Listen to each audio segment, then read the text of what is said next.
આપણે કાલે ડાયામેગ્નેટિક સબસ્ટન્સ અને પેરામેગ્નેટિક સબસ્ટન્સને ઇન્ટ્રોડ્યુસ કરી દીધા હતા. એમાં આપણે એવું સમજ્યા હતા કે ડાયામેગ્નેટિક સબસ્ટન્સમાં જે આખું એક માની લો આપણે આવી રીતનો ડાયામેગ્નેટિક સબસ્ટન્સ તરીકે વિચાર કરીએ, એના એક્ઝામ્પલ કયા કયા હતા? તો કે પહેલા તો NaCl લીધું હતું, H2O લીધું હતું, copper, zinc, bismuth, Ag, Au. તો હું આવો એક કોપરનો પીસ લઉં તો આ કોપરના પીસની અંદર મિલિયન, બિલિયન, ટ્રિલિયન એટમ્સ હશે.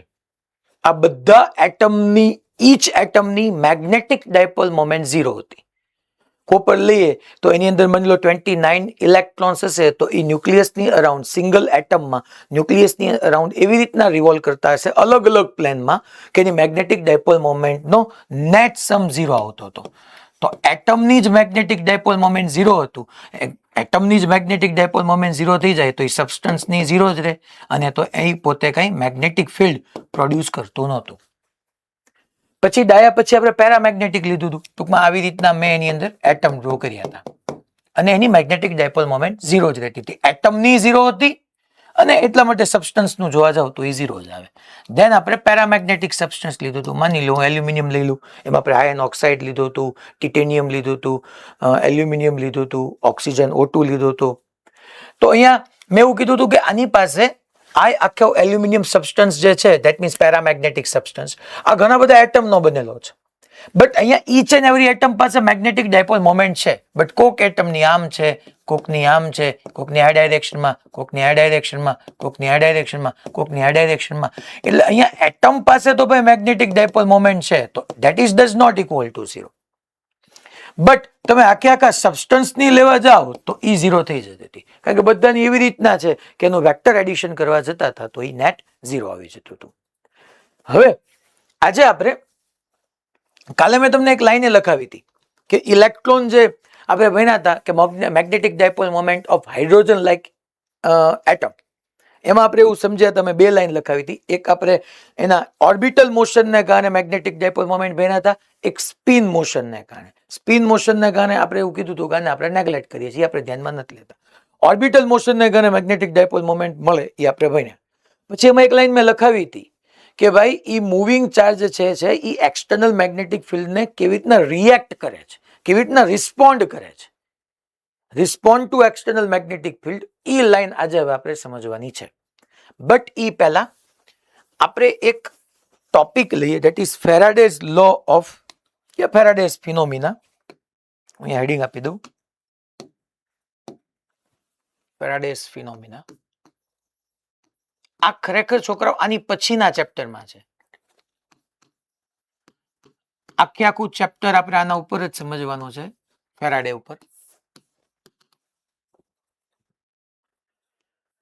તો ફેરાડે લો માટે મેં કીધું એમ કે આની પછીનો ચેપ્ટર આખું એનું ઇક્વેશન ને એ બધું ત્યાં સમજવાનું છે. અત્યારે ખાલી હું તમને એનું ઇન્ટ્રોડક્શન આપું છું, બીકોઝ ઓફ ડાયામેગ્નેટિક સબસ્ટન્સ સમજવા માટે આ સમજવું જરૂરી છે. ફેરાડેઝ ફિનોમિના એને શું કીધું ફેરાડે કે આવી રીતના આપણે એક છોકરાઓ મેગ્નેટ લઈએ, અમે 12 મેગ્નેટ લીધું.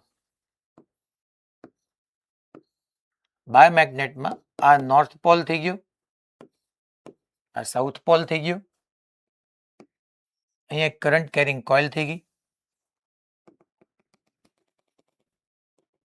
આવી રીતના કરંટ કેરિંગ કોઇલ આવી ગઈ, અને આ કરંટ કેરિંગ કોઇલમાં મેં આવી રીતના ડ્રો કર્યું એટલે તમારે સમજી લેવાનું છે કે જે ડોટેડ વાળો પાર્ટ છે એ છોકરો પાછળ છે અને કન્ટિન્યુ વાળો પાર્ટ આગળ છે.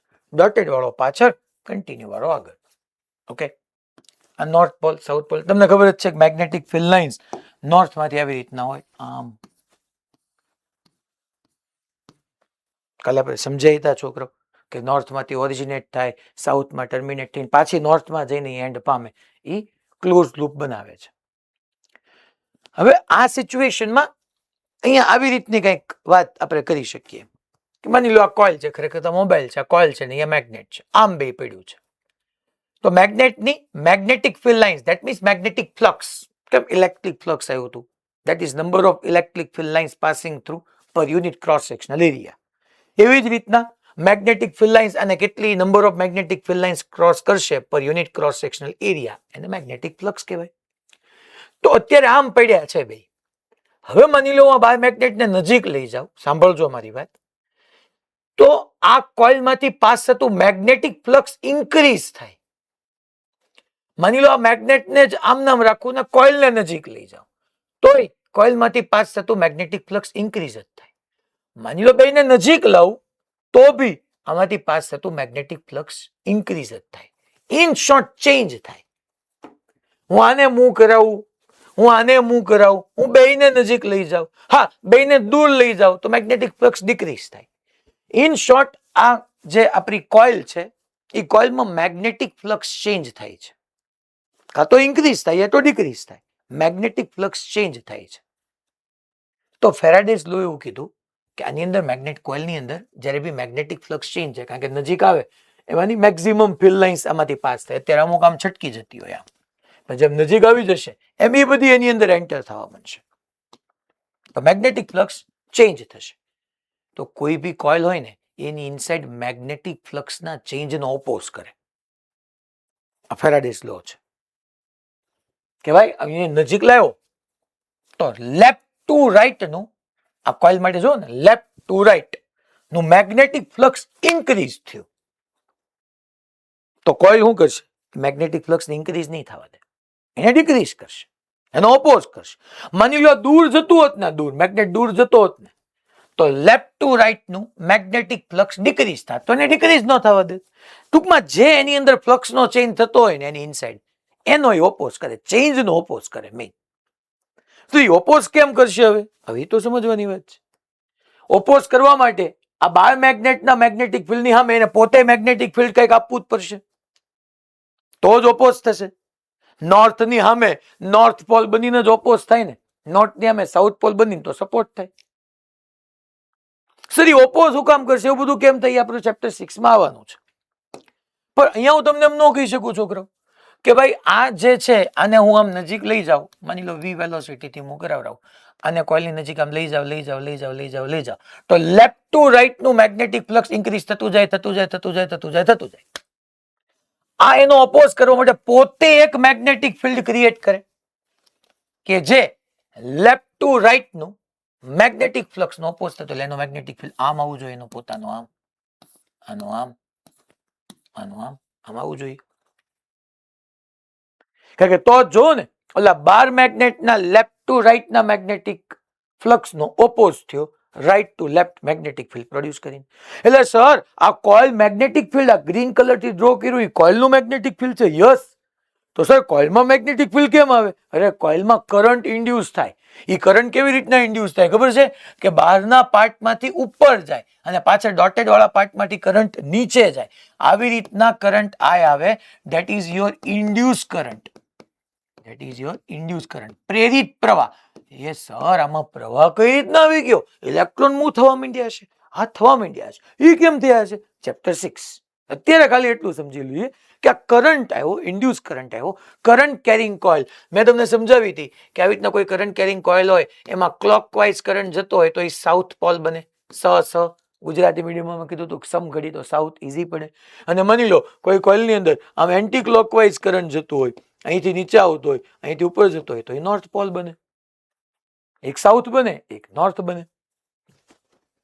તો કાંઈ વાંધો નહીં, ચાલો ભાઈ અહીંથી હવે તમે જોવા જાવ તો આ પાર્ટ, જે પાર્ટ આગળ છે એમાંથી કરંટ ઉપર જાય છે, આગળ વાળા પાર્ટમાંથી કરંટ ઉપર, પાછળ વાળામાંથી નીચે, આગળ વાળામાંથી ઉપર, પાછળથી નીચે. તો અહીંથી જોશો આગળથી ઉપર, આમ જોજો, મારી ધ્યાન આપજો, હું આની લેફ્ટ સાઈડ થી જોઉં છું, આગળથી ઉપર, પાછળથી નીચે, આગળથી ઉપર, પાછળથી નીચે, તો એન્ટી ક્લોકવાઇઝ થયો. એન્ટી ક્લોકવાઇઝ થયો એટલે નોર્થ પોલ બની ગયું, તો પાછળ સાઉથ પોલ બની ગયું. આપણે કીધું તું કે ભાઈ કરંટ કેરિંગ કોઇલ એ બાર મેગ્નેટની જેમ બિહેવ કરી શકે. સર આમાં કરંટ ક્યાંથી આવ્યો? બેટરી તો જોડી નથી. અરે કરંટ ઇન્ડ્યુસ થયો બેટા, બેટરી ક્યાં છે તે? ઇન્ડ્યુસ શું કામ થયો? કારણ કે હું આને નજીક લાવતો ગયો તો કોઇલની અંદર ચેન્જ ઇન મેગ્નેટિક ફ્લક્સ આવ્યું. તો અહીંયા આ નોર્થ ની આમું નોર્થ બન્યું અને નોર્થ ની આમું જોવો છોકરાઓ નોર્થ બન્યું, તો આ એને રિપેલ કરશે. મેગ્નેટિક ફોર્સ આમ ને આમ એકબીજાને રિપેલ કરશે. એટલે કરંટ આવ્યો ક્યાંથી? કરંટ ઇન્ડ્યુસ થયો, પ્રેરિત થયો બહારથી. બેટરી મેં કઈ કનેક્ટ કરેલી નથી, કહેવાનો મિનિંગ એમ છે. સો if flux, yeah, if magnetic flux passing through coil is changed, તો આપણે કહી શકીએ then it will create current in such a way that it opposes change in magnetic flux. એટલે ટૂંકમાં એને નજીક લાવતો હતો તો નોર્થની આમું નોર્થ બનીને એને રિપેલ કર્યું. તો અહીંયા હું એ વાત લખી નાખું છું કરો. if magnetic flux passing through coil is changed, then coil produce its magnetic field in such a way that it opposes change in magnetic flux.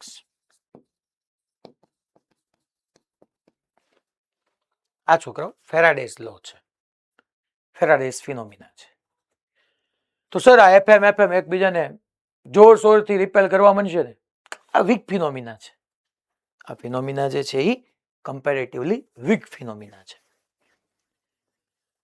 તો આ ફેરાડેઝ લો યા ફેરાડેઝ ફિનોમિના મેં તમને સમજાવી. ચાલો મને તમે જવાબ આપો, તમે સમજ્યા હોય તો. આ કઈ કોઈ લખવાની જરૂર નથી. માની લો આવી રીતનું એક બાર મેગ્નેટ છે, આ નોર્થ પોલ, આ સાઉથ પોલ, વી વેલોસિટીથી આમ દૂર જાય છે, અને અહીંયા એક આવી રીતના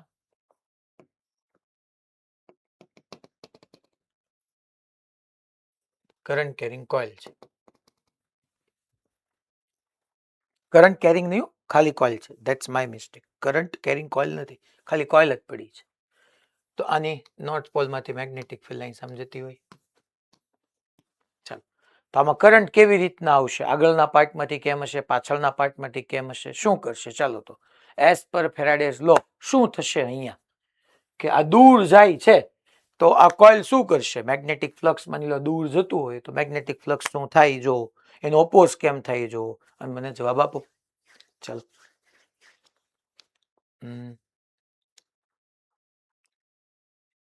યશભાઈ પોરબંદર, મેશો. Hello sir. હમ સર આપણે દૂર લઈ જશું તો એને ઓપોઝ કરવા માટે એટ્રેક્ટ કરશે એટલે સાઉથ પોલ બનશે. Okay, very good. એના કારણે એને આગળનું ચાર્જ આગળ બાજુથી કરંટ નીચે જશે અને પાછળથી ઉપર. વેરી ગુડ બેટા. આગળથી નીચે જશે, પાછળથી ઉપર. પાછળથી ઉપર, આગળથી નીચે, ક્લોકવાઇઝ. એટલે અહીંયા સાઉથ પોલ બનશે. આ એસ, આ એન. અહીંયા એક મેગ્નેટ આવી જશે, આમ જસ્ટ લાઈક હું વિચારી શકું, એસ અને એન, અને એકબીજાને એટ્રેક્ટ કરશે. ઓપોઝ આવી રીતના થાય. મેગ્નેટિક ફ્લક્સના ચેન્જનો ઓપોઝ આવી રીતના થશે. રાજકોટમાં ક્વેશ્ચન છે ભાઈ કઈ? હા સર. હા બોલ બેટા. સર આપણે કરંટ ક્લોકવાઇઝ ને એન્ટી ક્લોકવાઇઝ એમ જ કેમ લીધો? બીજી ડાયરેક્શનમાં નો ફરી શકે? કઈ એક સાઈડ થી આપણે વે વેલોસિટી થી અંદર જઈએ તો બે હવે નોર્થ સાઈડ બનશે કોઇલમાં, તો એ નોર્થ સાઈડ એવું કહે સાઉથ નો થઈ શકે ત્યાં. એટલે આપણે એક નોટેશન લીધું કે ભાઈ ક્લોકવાઇઝ હોય તો સાઉથ, એન્ટી ક્લોકવાઇઝ હોય તો નોર્થ. કેમ? કારણ કે એન્ટી ક્લોકવાઇઝ હોય બેટા તો anti clockwise current carrying wire લઈ લે કે કોઇલ લઈ લે તો એમાં તો આપણે કરંટની ડાયરેક્શનમાં ફિંગર્સને કલ કરીએ, થંબ મારો બહાર જાય એટલે મેગ્નેટિક ફિલ્ડ ત્યાંથી બહાર આવે છે. નોર્થમાંથી મેગ્નેટિક ફિલ્ડ ઓરિજિનેટ થઈને બહાર આવતું હોય, સાઉથમાં એન્ટર થતું હોય, એટલા માટે એન્ટી ક્લોકવાઇઝને નોર્થ કીધું, ક્લોકવાઇઝને સાઉથ કીધું. સર આપણે પેલો કેસ જે ભણાવ્યો વી વેલોસિટી થી જાય આપણે પાસે લઈ જઈએ, તો હવે એની જગ્યાએ આપણે નોર્થ ની જગ્યાએ સાઉથ કેમ નો લઈ શકીએ? લઈ શકીએ ને યાર. સાઉથ લઈ જાય તો એસ ની આમું એસ બને, રિપેલ કરવાનું. દૂર લઈ જતો હોય તો એસ ની આમું એન બને. રેડી? આના વિશે આખું ચેપ્ટર છે. ખાલી એવું નથી કે મેગ્નેટ ને લૂપ ને જ તે. હું તો કાલે વાર એવું કરીશ કે આ માની લો એવો ઇક્વેશન આવશે, બેને વી વેલોસિટી થી ટ્રાવેલ કરાવું તો ચેન્જ ઇન મેગ્નેટિક ફ્લક્સ જ ન આવે, તો પાછો ક્યાંય કરંટ ઇન્ડ્યુસ ન થાય. આ તો ખાલી અત્યારે તમારે સમજવાનું છે છોકરાઓ, કારણ કે ડાયમેગ્નેટિક સબસ્ટન્સ આની જેમ બિહેવ કરે છે. એટલે બાકી આના વિશે આખું ચેપ્ટર છે. સર આ એન ની જગ્યાએ એસ હોત કે એસ ની, સાહેબ બહુ ફાસ્ટ નજીક લાવું ને બહુ દૂર નજીક લઈ જાઓ ધીમે ધીમે બધું આવશે. આ બેયને ખૂબ ઝડપથી નજીક લાવીએ, ખૂબ દૂર લઈ જઈએ, એન ને નજીક, એન ને દૂર, ઉલટાવીને એસ ને નજીક, એસ ને દૂર, કોઇલ ને નજીક, કોઇલ ને દૂર, કોઇલમાં બેટરી આપીને મેગ્નેટ બનાવીને બે કોઇલ ને નજીક લાવું, બે કોઇલ ને દૂર લઈ જાઓ. ઘણું બધું આવવાનું છે. તો બધું right. Bye. Rajkot Gurukul ready? Okay. હા, મોરબીમાં. હેલો સર, હા બેટા. આપણે કોઇલના સેન્ટર ઉપર રાખી તો ફ્લક્સ આવે કે ન આવે? ના, તો ફ્લક્સ નો ચેન્જ, ફ્લક્સ આવે કે ન આવે કામ નથી, ફ્લક્સ ના ચેન્જ નું કામ છે. રેડી? ઓકે. હવે આપણે ડાયામેગ્નેટિક સબસ્ટન્સ પાછું વ્યવસ્થિત ભરવાનું શરૂ કરીએ. આ એક ખાલી મેં ફેરાડેસ ફિનોમિના કીધી તમને. ચલો અહીં હેડિંગ આપી દઈએ આપણે, ડાયામેગ્નેટિક સબસ્ટન્સ.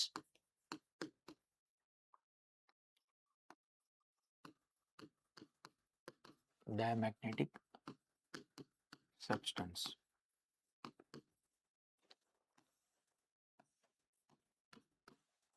હું અહીં આવી રીતના એક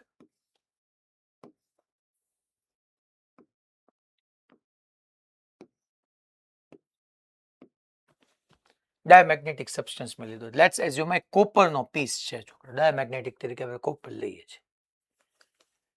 એના બધા એટમ છે.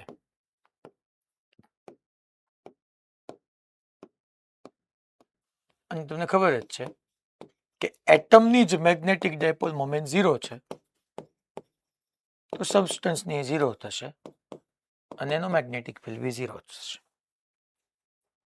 હવે પ્રશ્ન એ નથી, હવે પ્રશ્ન એ છે કે આજ હું ડાયામેગ્નેટિક સબસ્ટન્સને એક્સટર્નલ મેગ્નેટિક ફિલ્ડ આપું. હમણાં કેમ ભાઈ, કોઇલ હતું તો કોઇલને મારે બાર મેગ્નેટનું એક્સટર્નલ મેગ્નેટિક ફિલ્ડ નહોતું મળતું.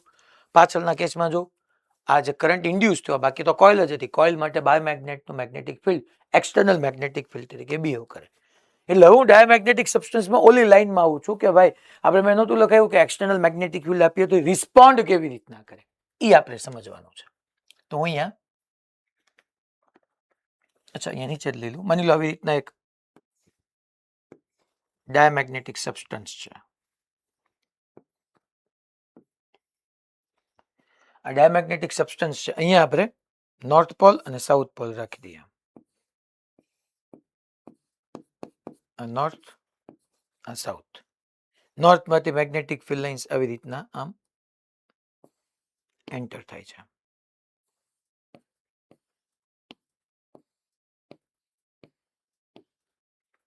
મેગ્નેટિક ફિલ્ડ લાઇન્સ આવી. મેં 3-4 ડ્રો કરી નાખું, એક આમ ગઈ ટૂંકમાં.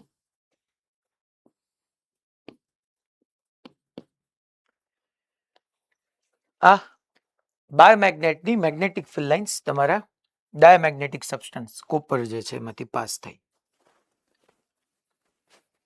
હવે શું થશે જોવો, તમે વિચાર કરો. આની અંદર માની લો હવે એટમ વિચારો, આપણે કેટલા એટમ, 9 એટમ રાખ્યા હતા ને, 1 2 3 4 5 6 7 8 ને 9. ખરેખર આવા ઘણા બધા હોય, મેં તો ખાલી એઝ એક્ઝામ્પલ 9 એટમ રાખ્યા છે.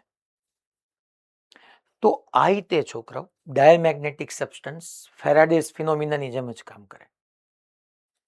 ફેરાડે લોએ શું કીધું હતું, ભાઈ કોઈ કોઇલ હતી, કોઇલમાંથી પાસ થતું મેગ્નેટિક ફ્લક્સ ચેન્જ થાય તેનો ઓપોઝ થાય. માની લો ડાયામેગ્નેટિક સબસ્ટન્સની અંદર ઇનિશિયલ મેગ્નેટિક ફિલ્ડ 0 હતું. જેવો હું બહારથી બાર મેગ્નેટ લાવીને એની પાસે મૂક્યું તો ડાયામેગ્નેટિક સબસ્ટન્સમાંથી જોવો તો લેફ્ટ ટુ રાઈટ ની મેગ્નેટિક ફિલ્ડ લાઇન્સ પાસ થઈ. That means left to right નું મેગ્નેટિક ફિલ્ડ ઇન્ક્રીઝ થયું. તો આની અંદર આ એટમ અત્યાર સુધી મસ્ત એટમની અંદર જેટલા ઇલેક્ટ્રોન હતા એ બધા ઇલેક્ટ્રોન એવી રીતના ટ્રાવેલ કરતા હતા અલગ અલગ પ્લેનની અંદર. એની મેગ્નેટિક ડાયપોલ મોમેન્ટ નેટ 0 થઈ જતી હતી. બટ હવે બધા જાગી જશે, હવે બધા એલર્ટ બનશે અને બધા ભેગા થઈને શું કામ કરશે ખબર છે કે આ એટમ એમ કહેશે કે external magnetic field right to left આવ્યું ને, હું એક્સટર્નલ મેગ્નેટિક ફિલ્ડને મારી અંદર એન્ટર નહીં થવા દઉં, હું એનો ઓપોઝ કરીશ. અને દરેક એટમ પોતે દરેક ઇન્ડિવિજ્યુઅલ એટમ એના મોશનમાં, ઇલેક્ટ્રોનના મોશનને એવી રીતના ચેન્જ કરશે કે એ એક્સટર્નલ મેગ્નેટિક ફિલ્ડનો ઓપોઝ કરે અને પોતે છોકરાઓ એ આવી રીતના એની અંદરના ઇલેક્ટ્રોન જે છે એ એન્ટી ક્લોકવાઇઝ આમ રિવોલ્વ કરવાનું શરૂ કરશે અને એન્ટી ક્લોકવાઇઝ રિવોલ્વ કરવાનું શરૂ કરે અહીંથી આમ. એટલે આગળથી જોતા આને માની લો હું આગળ લઉં છું, પહેલા હું અહીંયા દેખાડી દઉં કે હું એમ કહી રહ્યો છું કે ઈ આવી રીતના સર્ક્યુલર પાથ પર લોકલાઇઝ કરંટ આપશે, આમ લોકલાઇઝ કરંટ આપશે, લોકલાઇઝ કરંટ આપશે, આવી રીતના લોકલાઇઝ કરંટ આપશે, લોકલાઇઝ કરંટ આપશે અને લોકલાઇઝ કરંટ એવી રીતના આપશે છોકરાઓ કે આગળથી આગળના પાર્ટમાંથી ઉપર, પાછળથી નીચે, આગળથી ઉપર, પાછળથી નીચે, એટલે એન્ટી ક્લોકવાઇઝ આગળથી ઉપર, પાછળથી નીચે, આવી રીતના એન્ટી ક્લોકવાઇઝ ડાયરેક્શનમાં ટ્રાવેલ કરવા માંડશે બધા. અહીંયા આવી રીતના એન્ટી ક્લોકવાઇઝ, આમ એન્ટી ક્લોકવાઇઝ, આમ એન્ટી ક્લોકવાઇઝ, આમ એન્ટી ક્લોકવાઇઝ, એટલે આ બનવા માંડશે નોર્થ, આ સાઉથ, આ નોર્થ, આ સાઉથ, આ નોર્થ, આ સાઉથ. અંદરના નોર્થ સાઉથ એકબીજાને કેન્સલ કરી નાખે, આ ઇફેક્ટ કેન્સલ કરી નાખે, આ ઇફેક્ટ કેન્સલ કરી નાખશે. અહીંયા એક સાઉથ રહેશે, આ એક નોર્થ રહેશે. નોર્થની સામું નોર્થ બનીને છોકરાઓ એક્સટર્નલ મેગ્નેટિક ફિલ્ડનો જોરશોરથી ઓપોઝ કરશે.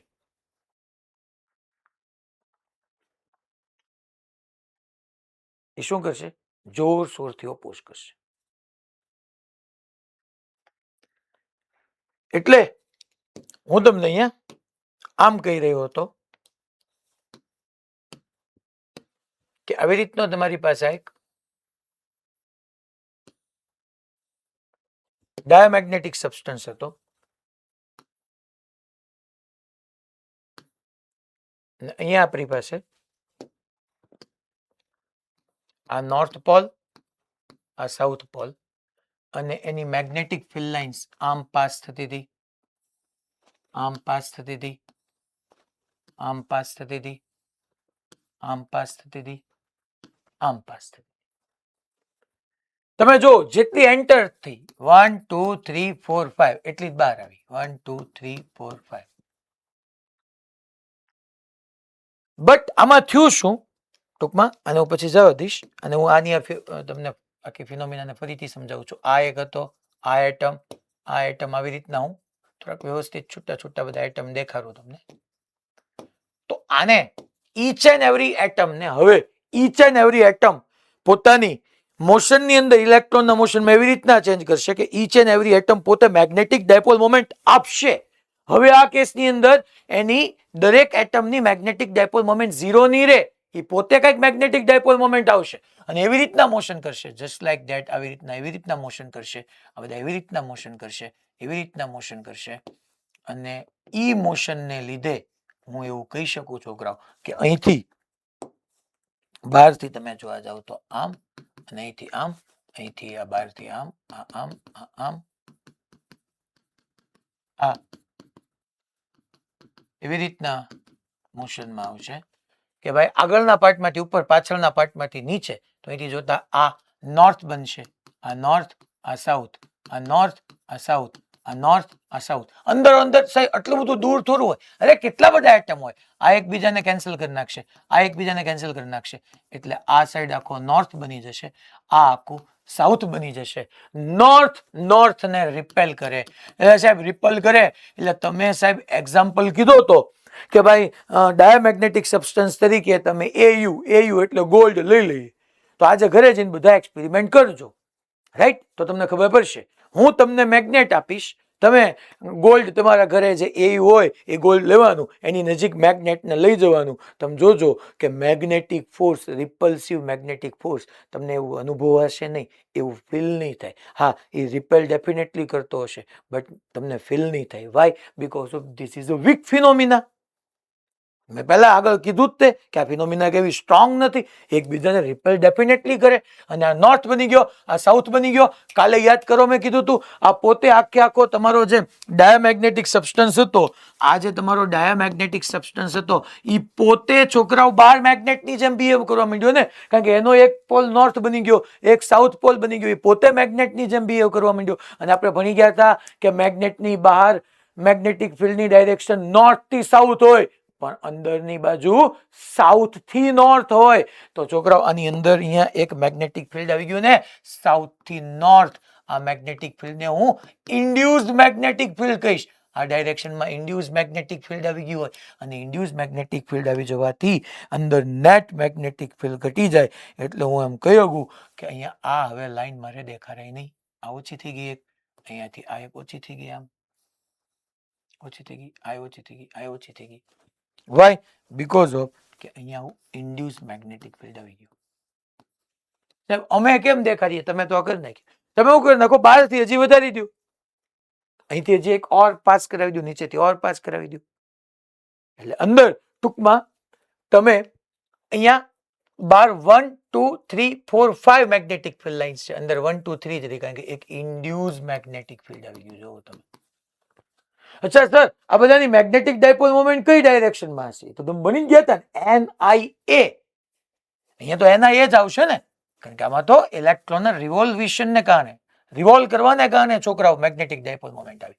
તો જો તો આમ જ જાય ને, બહારના પાર્ટમાંથી ઉપર, બહારના પાર્ટમાંથી ઉપર. ધ્યાન આપજો, માની લો આમ રિવોલ્વ કરતો હોય તો બહારના પાર્ટમાંથી ઉપર, આગળના પાર્ટમાંથી નીચે. તો મેગ્નેટિક ડાયપોલ મોમેન્ટની ડાયરેક્શન આ જ આવશે. એ જ ડાયરેક્શનમાં તમારું ઇન્ડ્યુસ મેગ્નેટિક ફિલ્ડ આવશે. તો હવે હું એમ કહી શકીશ કે એટમની magnetic dipole moment does not equal to 0 હશે. ક્યારે? કે જ્યારે એક્સટર્નલ મેગ્નેટિક ફિલ્ડ હશે તો. The presence of external magnetic field. તો જો તો આ તમારું બાર મેગ્નેટનું ટૂંકમાં નોર્થની સામું નોર્થ બન્યું. આ તમારું એક્સટર્નલ મેગ્નેટિક ફિલ્ડ કહેવાય. હા સર, એ અમારું એક્સટર્નલ મેગ્નેટિક ફિલ્ડ છે. તમારું એક્સટર્નલ મેગ્નેટિક ફિલ્ડ અને ઇન્ડ્યુસ મેગ્નેટિક ફિલ્ડ બે કેવી ડાયરેક્શનમાં આવ્યું છોકરાઓ? ઓપોઝિટ ડાયરેક્શનમાં આવ્યું. તો હું અહીંયા આ પોર્શનને વાપરવું હોય તો જવા દઈ શકીએ, કારણ કે એનો ઈચ્છા that magnetic dipole moment of atom and external magnetic field both are in opposite direction, yeah, anti-parallel to each other. In short, induced magnetic field and external magnetic field એકબીજાને ઓપોઝમાં છે. પણ સર આવું થયું કેમ? જો તમે, મેં કીધું એમ કે ડાયામેગ્નેટિક સબસ્ટન્સ એ ફેરાડેસ ફિનોમિના પર વર્ક કરે છે કે ભાઈ લેફ્ટ, અહીંયા અને આપણે જોવા જઈએ તો રાઈટ સાઈડ નું મેગ્નેટિક ફિલ્ડ ઇન્ક્રીઝ થતું હતું, તો બધા એટમ એવા એફર્ટ કર્યા કે ભાઈ હું એમ ઇન્ક્રીઝ નહીં થવા દઉં, હું એને ડિક્રીઝ કરીશ. એને પોતે પોતાનું એક મેગ્નેટિક ફિલ્ડ જનરેટ કર્યું. એક્સટર્નલ લેફ્ટ ટુ રાઈટ હતું તો એને પોતે જનરેટ કર્યું રાઈટ ટુ લેફ્ટ, જેને મેં નામ આપ્યું બી ઇન્ડ્યુસ. ઇન્ડ્યુસ એટલે પ્રેરિત, પ્રેરિત ચુંબકીય ક્ષેત્ર આપ્યું અને નેટ મેગ્નેટિક ફિલ્ડ ઘટાડી દીધું. હું બી નેટ લખું અહીંયા, આ કેસની અંદર બી નેટ મારે લખવું હોય ઇનસાઇડ, ઇનસાઇડ હો, અહીંયા ઇનસાઇડ હું બી નેટ લખું તો B external minus B induce કરવાનું જ આવે ને છોકરા? B external minus B induce કરવાનું જ આવે ને? અને definitely B net is less than B external હોય.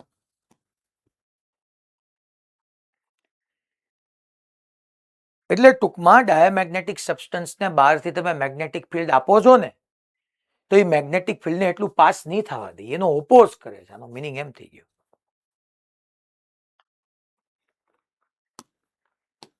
તો આના ઉપરથી આપણે અમુક લાઇન્સ અહીંયા લખી નાખીએ. Diamagnetic substance it repel external magnetic field, yeah, it repel magnetic field lines.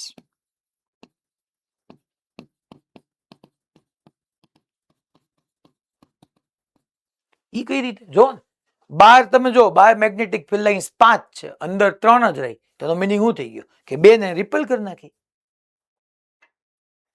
So it repel magnetic field lines. Second point, it repel bar magnet. સમજો, બાર મેગ્નેટ ને રિપેલ કરી નાખ્યું.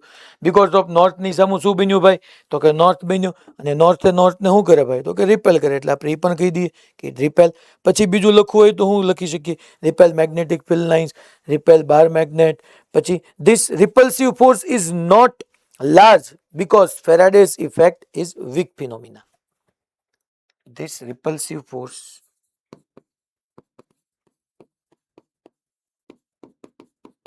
this repulsive force is not large because Faraday's phenomena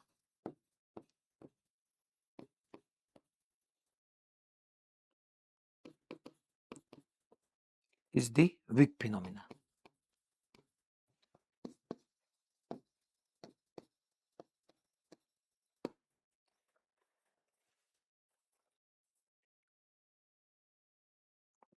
તો ડાયામેગ્નેટિક ની અંદર શું થાય બધા સમજ્યા ભાઈ? Ready?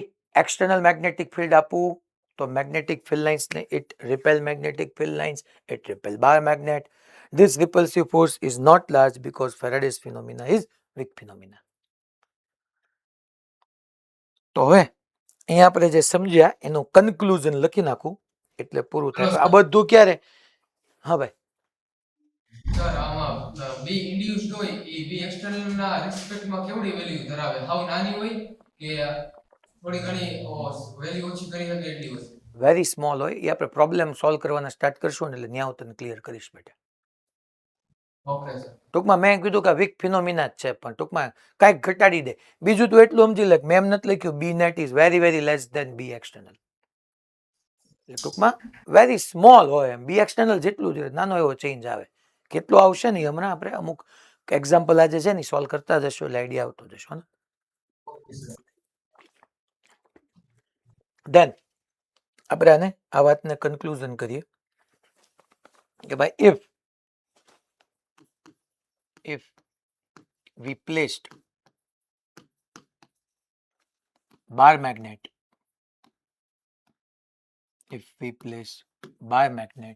in external magnetic field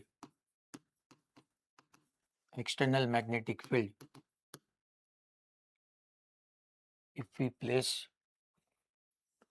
not bar magnet, if we place diamagnetic substance in external magnetic field of bar magnet,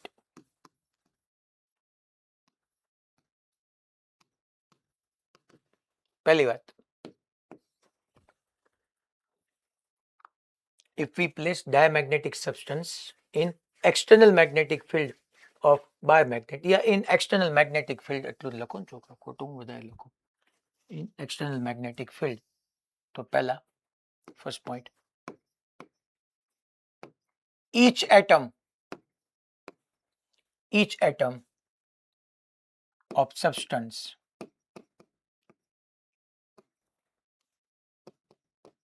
behave like a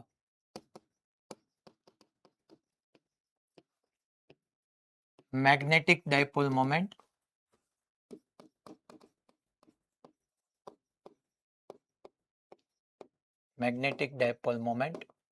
and produce induced magnetic field.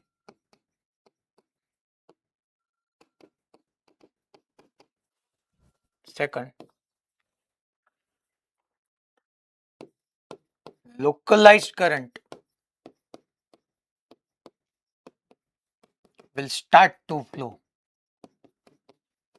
કારણ કે છોકરા અહીંયા મેં ન કીધું કે ઇલેક્ટ્રોન બધા એવી રીતના રિવોલ્વ કરવા માટે લોકલાઇઝ કરંટ આપણે ન ભાઈ કરંટ આવ્યો એ બધી લૂપો નાની નાની આવી કેટલી બધી છોકરાઓ લૂપો થઈ ગઈ. આ બધા અહીંયા જે ગ્રીન કલરથી મેં શો કર્યા છે કરંટ જ છે, ઇન્ડ્યુસ કરંટ જસ્ટ લાઈક ફેરાડેસ ફિનોમિનામાં જેમ આવ્યો હતા બધા induce current localise current flow થવાના સ્ટાર્ટ થઈ ગયા. આ લોકલાઇઝ કરંટને કારણે અહીંયા ઘણી બધી નાની નાની નાની કોઇલો આવી ગઈ. એક નોર્થ એક સાઉથ, અંદર નોર્થ સાઉથ કેન્સલ થઈ ગયો, લેફ્ટ સાઈડ આખું નોર્થ બની ગયું, રાઈટ સાઈડ આખું સાઉથ બની ગયું. એને પોતાનું મેગ્નેટિક ફિલ્ડ આપી દીધું. થર્ડ પોઈન્ટ કે ભાઈ અંદરનું જે નેટ મેગ્નેટિક ફિલ્ડ છે ઈ એક્સટર્નલ કરતા થોડુંક ઘટી ગયું. ફોર્થ પોઈન્ટ છે કે ભાઈ if we place diamagnetic substance in external magnetic field પછી હવે લખી નાખીએ if we remove external magnetic field, then again each atom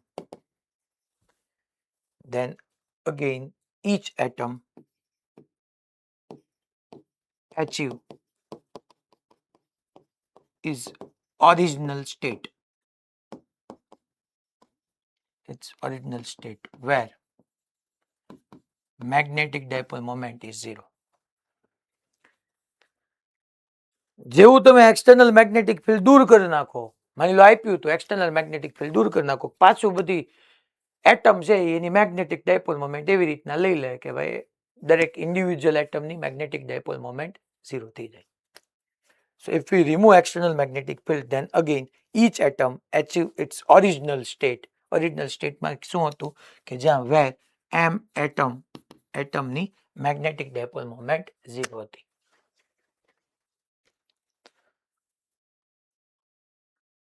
બોલો રેડી બધાને ભાઈ? Rajkot, okay fine. મોડાસા, મોરબી, ભુજ, બાકી બધા સેન્ટર,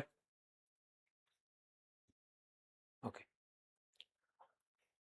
હવે આપણે પેરામેગ્નેટિક સબસ્ટન્સ સમજીએ. આના પછી ડાયન આપણે એક્સટર્નલ મેગ્નેટિક ફિલ્ડ આપ્યું અને શું થયું એ સમજ્યા. એટલે તમે સમજો કે મેં તમને આગળ ફેરાડેસ ફિનોમિના ન ભણાવ્યું સીધું અસરો કરું તમને આમાં શું હળવું છે કઈ ખબર જ ન પડે. તમે સ્વીકારવાનું જ આવે કે હા ભાઈ અંદર મેગ્નેટિક ફિલ્ડ ઘટી ગયું, B net is less than B external હોય. હવે પેરામેગ્નેટિક સબસ્ટન્સ લઈએ આપણે. અચ્છા ઉભા રહ્યો. આના ઉપરથી હું તમને એક લેવિટેશનની ફિનોમિના બનાવી દઉં. લેવિટેશન એમાં લખું છું diamagnetic substance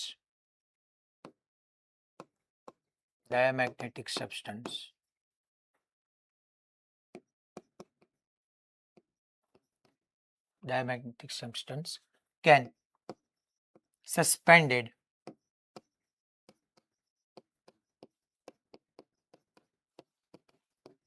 freely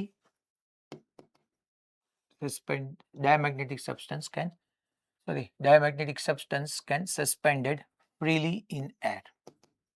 Suspended freely. હું લેવિટેશન અને મેગ્નેટિક લેવિટેશન એ કહેવાય છોકરાઓ. અને મેઇન મેં તમને એમાં જ કીધું કે diamagnetic substance can be suspended freely in air. આખું પૂરું કરી નાખીએ ઇન એર.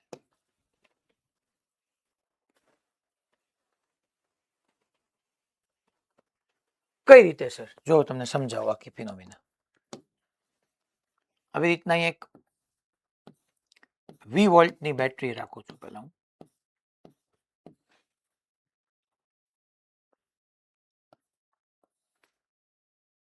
અહીંયા હું આવી રીતના સોલેનોઇડ લઈ લઉં છું.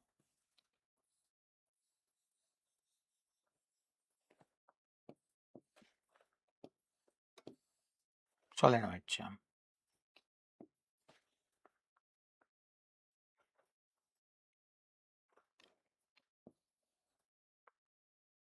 અને જેવું અહીંયા સ્વિચ છે માની લો આમ, જેવું એને ક્લોઝ કરીશ કરંટ અહીંથી જશે, કરંટ અહીંથી આમ જશે. તો એમ કહું છું કે આમ આ બહારની બાજુથી આમ છે ને પાછળથી આમ છે. આવી રીતના કરંટ કેરિંગ કોઇલ આ સોલેનોઇડ એની અંદર ઇનસાઇડ મેગ્નેટિક ફિલ્ડ પ્રોડ્યુસ થયું. આવી રીતના માની લો આમ યુનિફોર્મ મેગ્નેટિક ફિલ્ડ આવી ગયું વચ્ચે. અચ્છા એટલે મેગ્નેટિક ફિલ્ડ લાઇન્સ અહીંથી બહાર આવે છે એટલે આ નોર્થ પોલ બની ગયો, આ સાઉથ પોલ બની ગયો. જો મેગ્નેટિક ફિલ્ડ લાઇન્સ અહીંથી બહાર આવશે, આમાં એન્ટર થશે. એક્ઝેક્ટલી અહીંયા હું એક ડાયામેગ્નેટિક સબસ્ટન્સ મૂકી દઉં છું એમ માસનું. આપણે અહીંયા ડાયામેગ્નેટિક સબસ્ટન્સ મેં મૂકી દીધો એમ માસનો. m mass. That is diamagnetic object.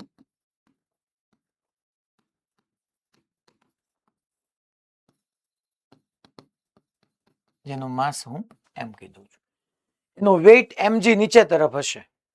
Okay, no problem. હવે આની મેગ્નેટિક ફિલ્ડ લાઇન્સ ઓલા m માસ ના ડાયામેગ્નેટિક ઓબ્જેક્ટ માંથી પણ થશે. એટલે એની મેગ્નેટિક ફિલ્ડ લાઇન્સ એના ઓબ્જેક્ટ માંથી પણ પાસ થશે. તો આ m માસ નો ડાયામેગ્નેટિક ઓબ્જેક્ટ છે, એમાંથી મેગ્નેટિક ફિલ્ડ લાઇન્સ એના ઓબ્જેક્ટ માંથી પાસ થાય. એટલે હવે ડાયામેગ્નેટિક ઓબ્જેક્ટ નું કામ શું છે આપણને ખબર છે ભાઈ. માની લો એમ કહી દઉં કે આ રહ્યો, આ તમારો એમ થોડોક ઝૂમ કરીને દેખાડો છું છોકરાઓ. આનો આપણે ઝૂમ વ્યૂ અહીંયા જોઈએ છે, ઝૂમ વ્યૂ જોઈએ છે. તો આની અંદરથી આ જે સોલેનોઇડ છે એનું જ મેગ્નેટિક ફિલ્ડ અહીંથી આમ ડાઉન વડાયું, અહીંથી આમ ડાઉન વડાયું, અહીંથી આમ ડાઉન વડાયું છોકરો. તો આ સોલેનોઇડ નું જ મેગ્નેટિક ફિલ્ડ આની અંદરથી આમ પાસ થવાનું, આમ આમ આમ કઈક પાસ થવાનું. તો આ તો ડાયામેગ્નેટિક સબસ્ટન્સ છે. તમને ખબર જ છે કે એની અંદર ભાઈ એના એટમની મેગ્નેટિક ડાયપોલ મોમેન્ટ ઇનિશિયલી 0 હોય, પણ જેવું તમે બહારથી એક્સટર્નલ મેગ્નેટિક ફિલ્ડ આપો એટલે ઈચ એટમ શું કરે, એ મેગ્નેટિક ફ્લક્સમાં જે ચેન્જ થયો એનો ઓપોઝ કરવાનું કામ શરૂ કરી દે. એટલે અહીંયા જેટલા એટમ હોય બધા એટમની અંદર ઓલા લોકલાઇઝ કરંટ આવી જાય. ને લોકલાઇઝ કરંટ બધા આવી રીતના આમ રિવોલ્વ કરવા માંડે, આમ રિવોલ્વ કરવા માંડે, બધા આમ રિવોલ્વ કરવા માંડે, આમ આમ આમ. અને અહીંથી તમે જોવા જાવ તમારે આ ડાયરેક્શનમાં મેગ્નેટિક ફિલ્ડ ક્રિએટ કરી નાખે.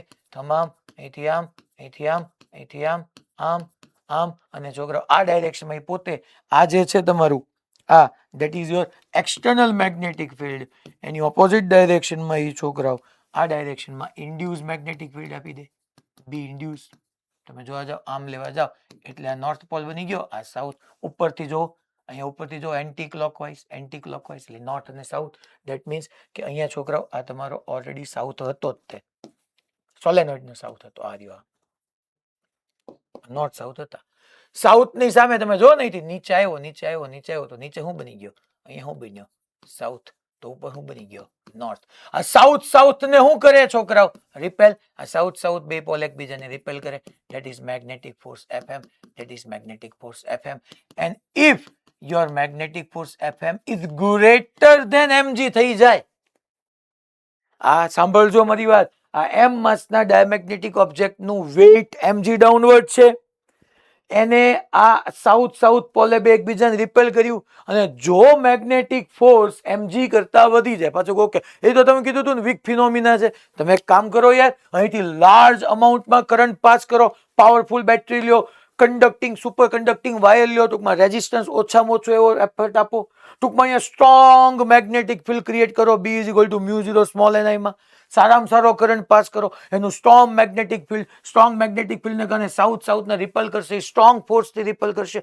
અને જો એવું પોસિબલ બનશે તો મેં લખ્યું છે if that repulsive magnetic force is more than mg હોત યા થાય તો આ મેગ્નેટ અહીંથી ઉઠી જાય, અહીંથી ઉપર જવા માંડે, ઉપર જવા માંડે, ઉપર જવા માંડે, ઉપર જવા માંડે. એટલો ઉપર જતો જાય, જેમ જેમ ઉપર જતો જાય એમ આનું મેગ્નેટિક ફિલ્ડ ઘટતું જાય, એમ મેગ્નેટિક ફોર્સ ઘટતું જાય. અને જે સમયે મેગ્નેટિક ફોર્સ અપવર્ડ અને વેઇટ ડાઉનવર્ડ બે બેલેન્સ થઈ જાય, ત્યાં જઈને સસ્પેન્ડ થઈ જાય without any support, without any support. ઓલા મેજિક શોમાં ઘણી વખત કરે ખબર છે, નીચે ત્યાં સ્ટ્રોંગ મેગ્નેટિક ફિલ્ડ પ્રોડ્યુસ કરેલું હોય.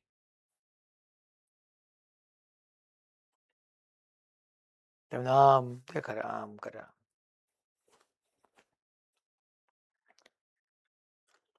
હલા ખબર પડી ભાઈ બધાને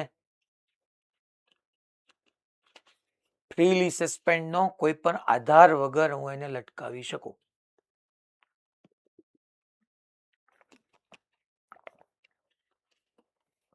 હલો, રેડી? ક્લિયર બધાને? આગળ વધશું. ઓકે, તો આ મેગ્નેટિક લેવિટેશન યા લેવિટેશન સિમ્પલ મેં રાખ્યું. હવે હું તમને ફાઇનલી પેરામેગ્નેટિક સબસ્ટન્સ સમજાવું.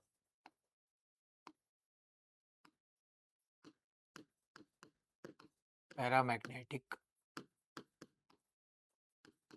સબસ્ટન્સ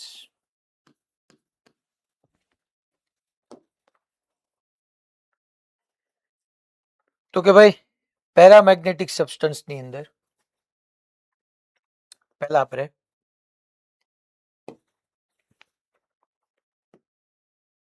આ રીતનો મેં એક પેરામેગ્નેટિક સબસ્ટન્સ તરીકે એલ્યુમિનિયમ લીધું. ચલો, આ એલ્યુમિનિયમ છે,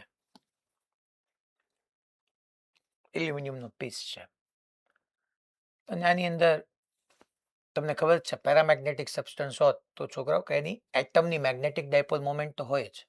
આની આમ હોય, આની આમ હોય, આની આમ હોય, આની આમ હોય, આની આમ હોય, આની આમ ઉપર હોય, આની આમ સાઈડમાં હોય, આની આમ સાઈડમાં હોય, આની આમ સાઈડમાં હોય, આમ બધાની અલગ અલગ હોય. હા, હું એવું 100% કહી શકીશ અહીંયા કે ભાઈ એટમની each એટમની magnetic dipole moment does not equal to 0 છે, પણ આખા સબસ્ટન્સની મેગ્નેટિક ડાયપોલ મોમેન્ટ 0 જ છે. એટમની ડઝ નોટ ઇક્વલ ટુ 0 છે, બટ સબસ્ટન્સ માટે તો આખાની 0 જ છે મેગ્નેટિક ડાયપોલ મોમેન્ટ. હવે એને બહારથી મેગ્નેટ લાવીને એની પાસે મૂકી દઉં બહારથી, તો શું થાય? એને એક્સટર્નલ મેગ્નેટિક ફિલ્ડ આપું તો એ રિસ્પોન્ડ કેવી રીતના કરે છે એ આપણે સમજવું છે. થોડોક હું ચાઈ કરીને અહીંયા સબસ્ટન્સને આવી રીતના મોટો ડ્રો કરું છું જેથી કરીને તમને સમજાય. અહીંયા અગેન બાયોમેગ્નેટ તો છે જ તે પાછો.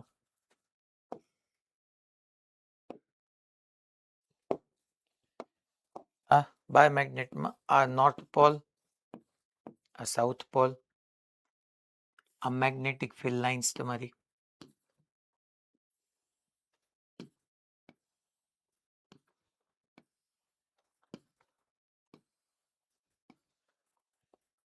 મેગ્નેટિક ફિલ્ડ લાઇન્સ જોવો છો.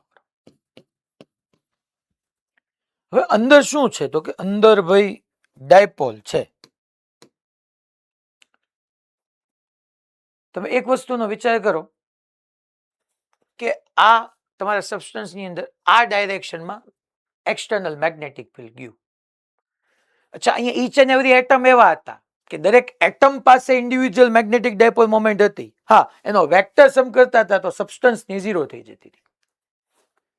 તો તમે જોવા જાઓ ને છોકરાઓ, આ પેન જે હું શો કરું છું, માની લો આ પેન, આ એક્સટર્નલ મેગ્નેટિક ફિલ્ડ છે આ ડાયરેક્શનમાં. આ તમારી મેગ્નેટિક ડાયપોલ મોમેન્ટ એમ છે. એમ ક્રોસ બી આ એક્સટર્નલ મેગ્નેટિક ફિલ્ડ આને આપ્યું હોય તો તમારી આ મેગ્નેટિક ડાયપોલ મોમેન્ટ ઉપર ટોર્ક ન લાગે? હા સર લાગે ને. ટોર્ક કઈ ડાયરેક્શનમાં લાગે તો કે ક્લોકવાઇઝ. એટલે આ ડાયપોલ જે છે એ આમ ન થઈ જાય.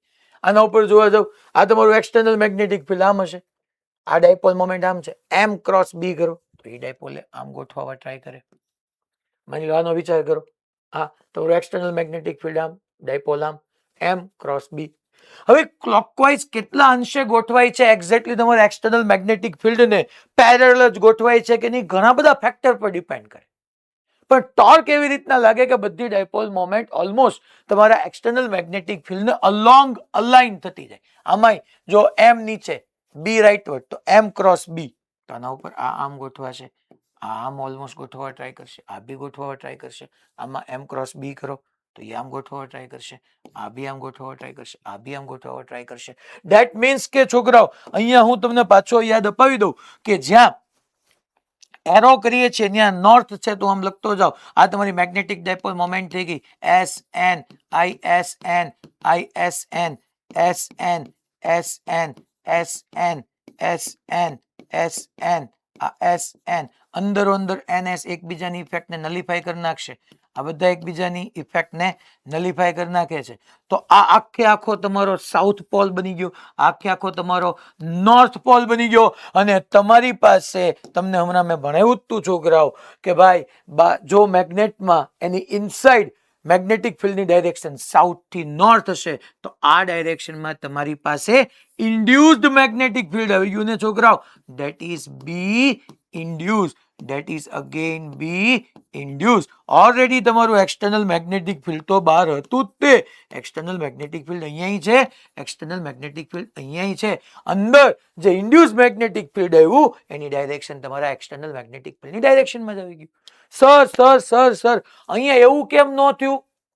ઓલા ફેરાડેસ ફિનોમિનાની જેમ ફેરાડેસ ફિનોમિના ડાયામેગ્નેટિક માટે જ છે, કારણ કે એમાં એના એટમની મેગ્નેટિક ડાયપોલ મોમેન્ટ હતી જ નહીં, એટલે એને પોતે ઇન્ડ્યુસ કરવાની હતી. એટલે હું કર્યું કે એની અંદર મેગ્નેટિક ફ્લક્સ ઇન્ક્રીઝ થયું કે ડિક્રીઝ થયું, એને એના ચેન્જનો ઓપોઝ કરવા માટે પોતે એક નવી મેગ્નેટિક ડાયપોલ મોમેન્ટ આપી. તો આપી એવી રીતના કે એની અંદરના ફ્લક્સના ચેનનો ઓપોઝ કરે. જ્યારે આની અંદર તો ઓલરેડી પહેલેથી મેગ્નેટિક ડાયપોલ મોમેન્ટ હતી જ, એક્સટર્નલ મેગ્નેટિક ફિલ્ડ લઈ ગયું તો એના ઉપર ટોર્ક લાગીને એ તમારા એક્સટર્નલ મેગ્નેટિક ફિલ્ડને અલોંગ અલાઇન થવાનું ટ્રાય કરશે.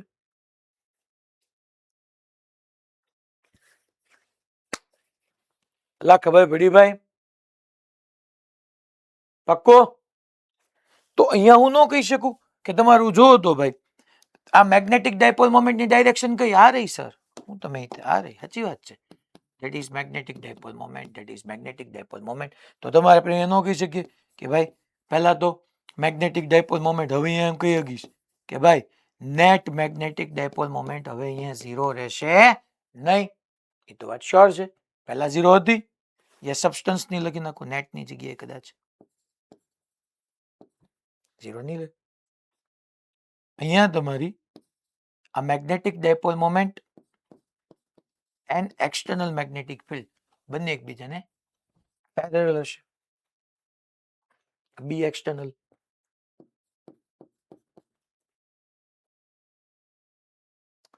અચ્છા ઇન્ડ્યુસ થઈ તેની ડાયરેક્શનમાં જ આવ્યું તો એનો મીનિંગ એમ ન થઈ ગયું કે ભાઈ induce magnetic field is parallel to external magnetic field. So net magnetic field મારે કેવું હોય, નેટ મેગ્નેટિક ફિલ્ડ તમારે એમ ન કહી શકાય B external plus B induced. That means कि net magnetic field is greater than external. ભાઈ મોરબી મેં એવું નથી કીધું કે B net is very very greater than B external, બહુ ઓછું એવું વધે. આપણી પહેલું આ એક્ઝામ્પલ છે ને આમાં, આની પછી કદાચ હોય તો દેખાઈ દઈશ, આમાં પ્રૂવ કરીને આપીશ મેગ્નેટિક ઇન્ડક્શનમાં. આમ ટૂંકમાં છે ને 0.0021 કે 0.021 એવું કંઈક ઇન્ક્રીઝ થાય, બટ હા ઇન્ક્રીઝ ડેફિનેટલી થાય.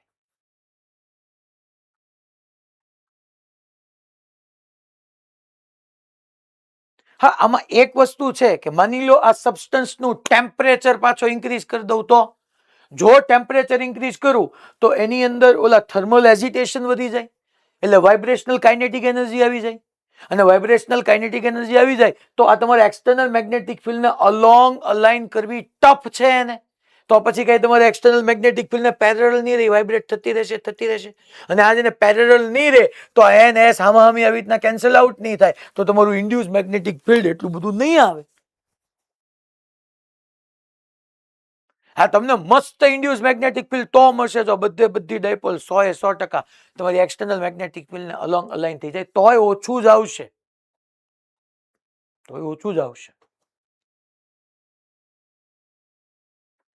તો અહીંયા પહેલા તો હું લખું ભાઈ each atom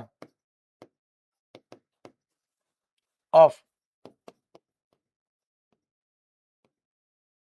paramagnetic substance have magnetic dipole moment.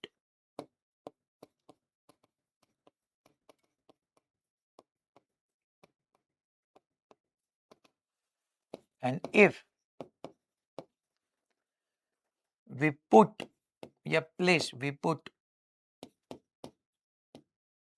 paramagnetic substance in the external magnetic field,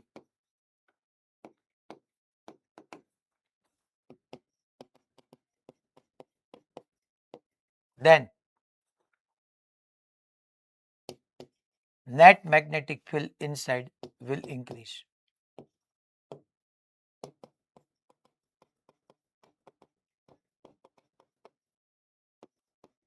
Inside substance will increase.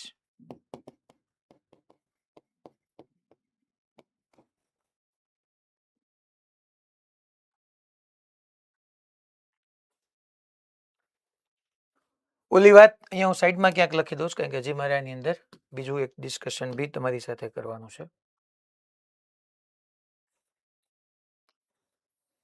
કે ભાઈ માની લો ટેમ્પરેચર ઇન્ક્રીઝ થાય તો આપણે કહી શકીએ થર્મલ એજિટેશન ઇન્ક્રીઝ થઈ જશે.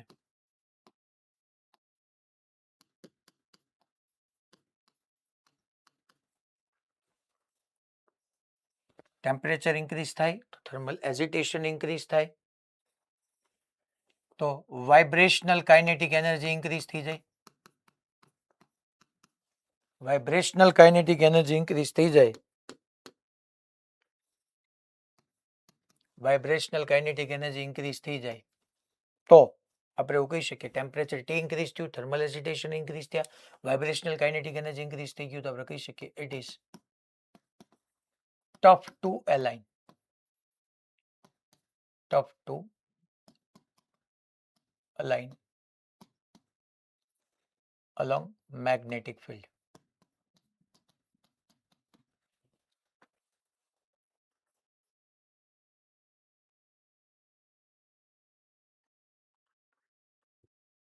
અને માની લો છોકરા એટલે 100% ક્યારે થશે હું તમને કહું છું હું એક્સટર્નલ મેગ્નેટિક ફિલ્ડ ઇન્ક્રીઝ કરતો જ રહું કારણ કે મેગ્નેટિક ડાયપોલ મોમેન્ટ તો ફિક્સ થઈ ગયું એમ ક્રોસ બી એના ઉપર ટોર્ક લાગવાનું છે તો અહીંયા હું એક પોઈન્ટ સાથે સાથે લખું છું છોકરાઓ if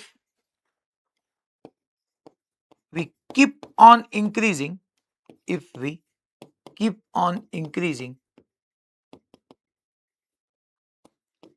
external magnetic field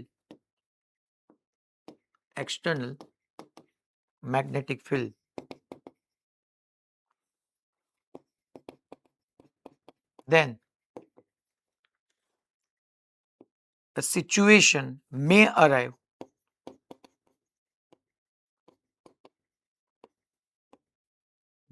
arise when all magnetic dipole moment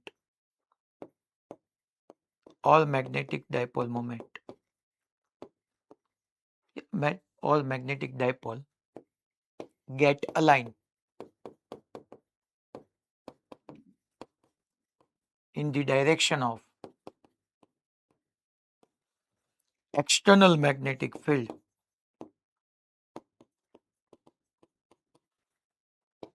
This state is known as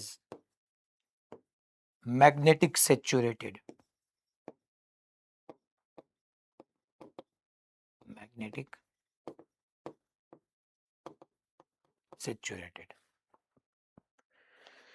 ટૂંકમાં હું બહારથી એક્સટર્નલ મેગ્નેટિક ફિલ્ડ ઇન્ક્રીઝ કરતો જાઉં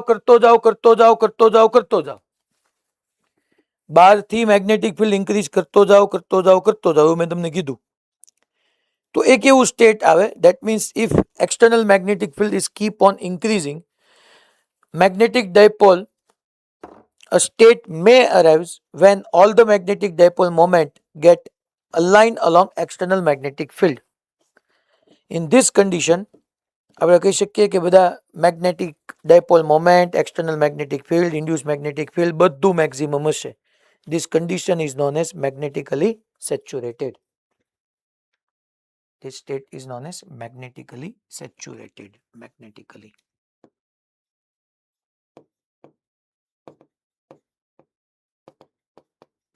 saturated.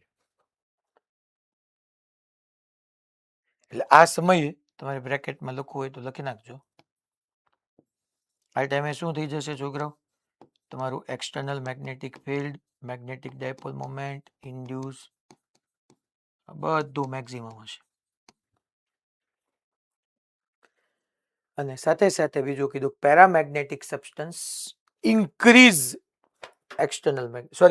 Attract external magnetic field. જેમ ડાયામેગ્નેટિક સબસ્ટન્સ તમારી મેગ્નેટિક ફિલ્ડ લાઇન્સને રિપલ કરતો હતો એમાં એટ્રેક્ટ કરે છે. એ સાહેબ એ કેમ ખબર પડી એટ્રેક્ટ? જો તમે જો બાર કેટલી હતી 1 2 3 4 5 બાર કેટલી હતી 1 2 3 4 5 અંદર કેટલી થઈ ગઈ 1 2 3 4 5 6 7 7 થઈ ગઈ. તો it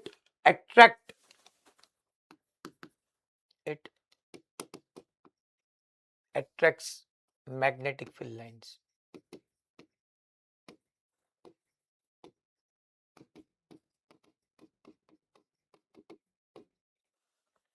અને નોર્થની અમુક સાઉથ બન્યો તો આ બધા એકબીજાને મેગ્નેટિક ફોર્સથી એટ્રેક્ટ કરે છે. It attracts magnetic field lines and it also attract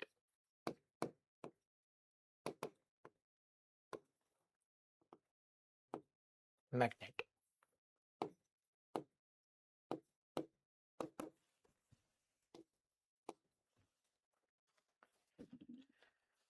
અહીંયા છોકરાઓ આપણું પેરામેગ્નેટિક સબસ્ટન્સ પૂરું થાય છે.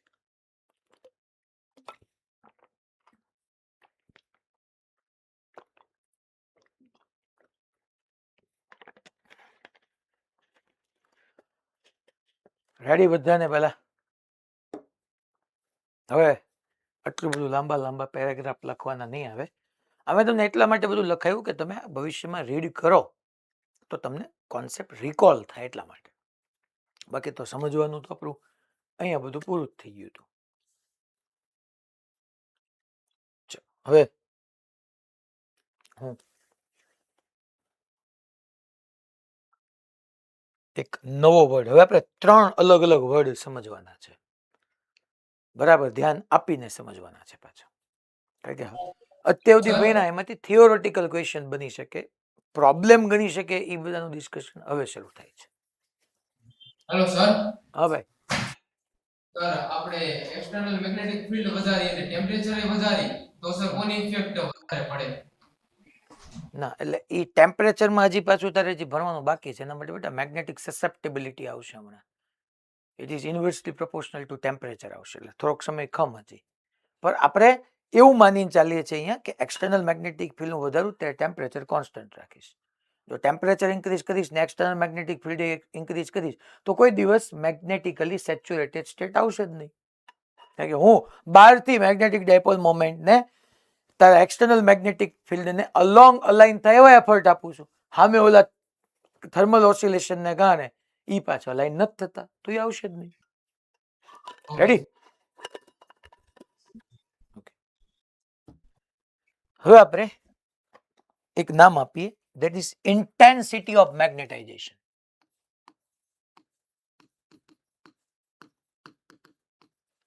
Intensity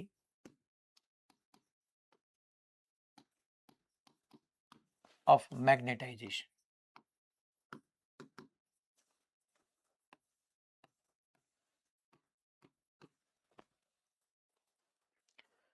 પહેલા તો એનો મિનિંગ સમજીએ. જો 2 વર્ડ આવવાના છો, 2 વર્ડને બહુ ધ્યાનથી સમજવા પડશે તો ક્લેરિટી આવશે.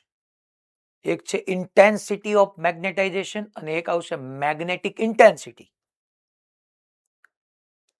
પહેલા આ વર્ડ સાંભળી લેજો, ઇન્ટેન્સિટી ઓફ મેગ્નેટાઇઝેશન, જેનો ગુજરાતી થશે મેગ્નેટાઇઝેશનની તીવ્રતા. પહેલા તો it is defined as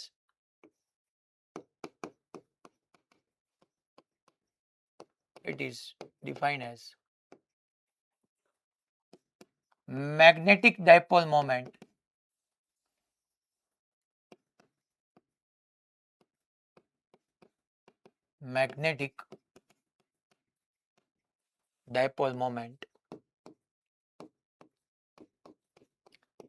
per unit volume.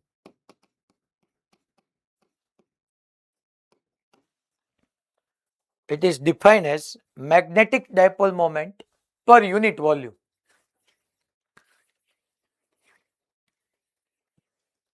That means કે હું અહીંયા એમ લખું ઇન્ટેન્સિટી ઓફ મેગ્નેટાઇઝેશન ને આપણે I થી ડિનોટ કરશું. આના નોટેશન એ ખાસ યાદ રાખજો.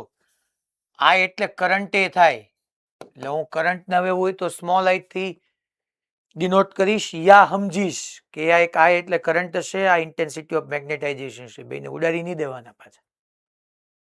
એટલે ઇન્ટેન્સિટી ઓફ મેગ્નેટાઇઝેશન ને કેપિટલ I થી ડિનોટ કરીએ તો મેં શું લખ્યું? Magnetic dipole moment, that is M પર યુનિટ વોલ્યુમ. એટલે વોલ્યુમ ડિનોમિનેટરમાં વ્યુ ગયું. અચ્છા, હવે આના વિશે જેટલો આઈડિયા હોય એટલો લખવા માંડી. તો કે પહેલા તો એટલે અહીંયા લખી નાખું છોકરો, ખાલી એક તમે ન પૂછતા નાખો, I is equal to M by V. તો કે પહેલી વાત તો આના ઉપરથી આપણને ખબર પડે છે કે એનો યુનિટ શું આવે. તો કે સર એનો યુનિટમાં જો એવું છે, ઉપર મેગ્નેટિક ડાયપોલ મોમેન્ટ એટલે એમ્પિયર ઇન્ટુ મીટર સ્ક્વેર આવે. અપોન મીટર ક્યુબ આવે, તો આ મીટર સ્ક્વેર વ્યૂ જાય, એમ્પિયર પર મીટર આવી જાય. ઓકે, નો પ્રોબ્લેમ. સર એ વેક્ટર ક્વોન્ટિટી કે સ્કેલર ક્વોન્ટિટી? એ વેક્ટર ક્વોન્ટિટી. સર કેમ ખબર પડી વેક્ટર ક્વોન્ટિટી છે? જો તો વેક્ટર ક્વોન્ટિટી મને આવી રીતના ખબર પડી કે સામેની બાજુ v એટલે વોલ્યુમ, વોલ્યુમ સ્કેલર, m એટલે magnetic dipole moment, magnetic dipole moment vector, તો i બી વેક્ટર. તો આને વેક્ટોરિયલી આપણે આવી રીતના લખી શકીએ, i vector is equal to m vector by v. લખી શકો. તો ઇટ ઇઝ વેક્ટર ક્વોન્ટિટી. એટલે તરત મારે એની ડાયરેક્શન કેવી પડે, તો કે ભાઈ in the direction of magnetic dipole moment.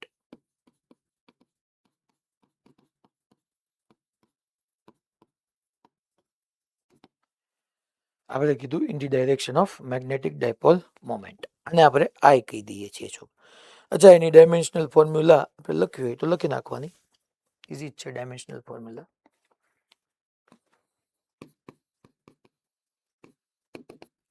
That is I1 L minus 1.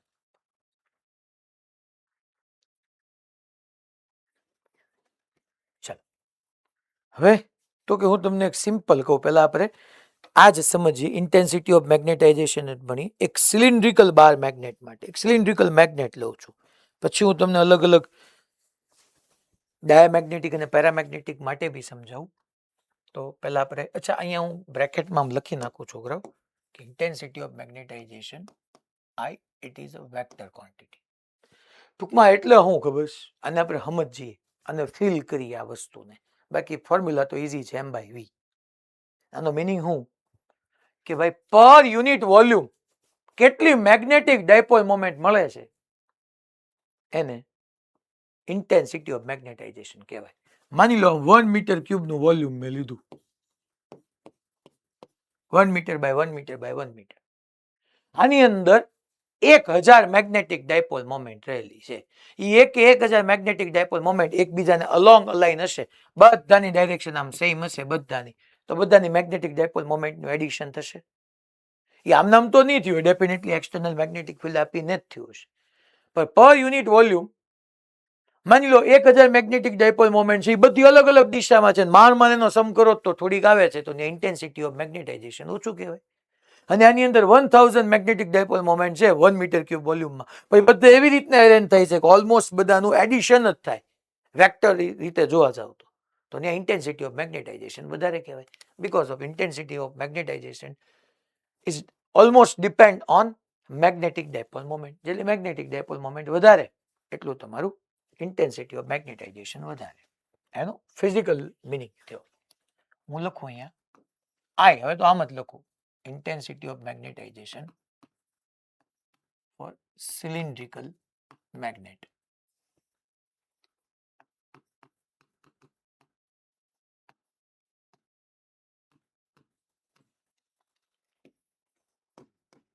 માની લો હું તમને એમ કહું છું કે આવી રીતનું તમારી પાસે એક સિલિન્ડ્રિકલ મેગ્નેટ છે જેની લેન્થ L છે અને ક્રોસ સેક્શનલ એરિયા એ છે.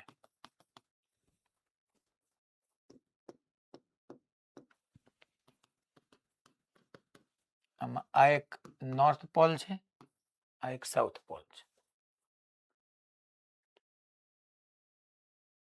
તો આના માટે મારે ઇન્ટેન્સિટી ઓફ મેગ્નેટાઇઝેશન શું લખાય, તો કે સાહેબ નોર્થ પોલ છે એટલે અહીંયા પોલ સ્ટ્રેન્થ પ્લસ પી આવે, સાઉથ પોલ છે એટલે અહીંયા પોલ સ્ટ્રેન્થ માઇનસ પી આવે.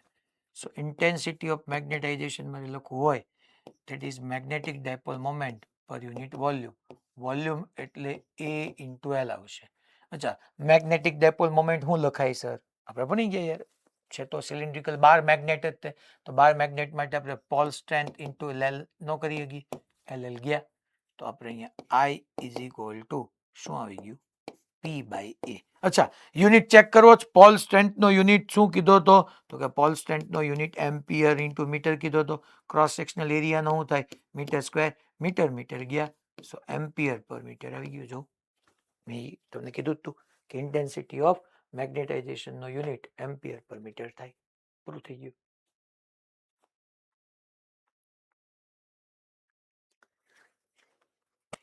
એ રેડી? પાક્કું?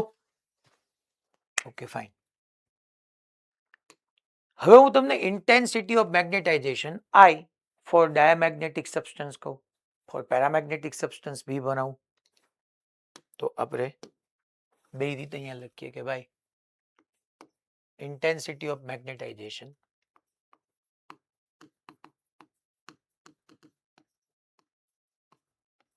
of magnetization for diamagnetic substance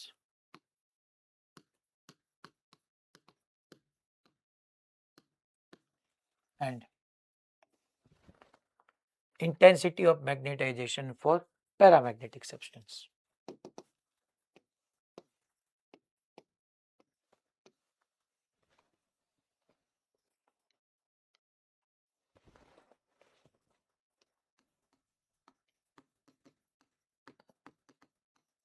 Intensity of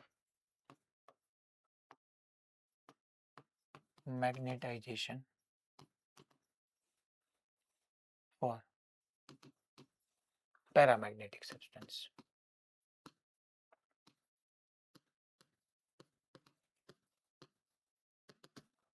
ચાલો,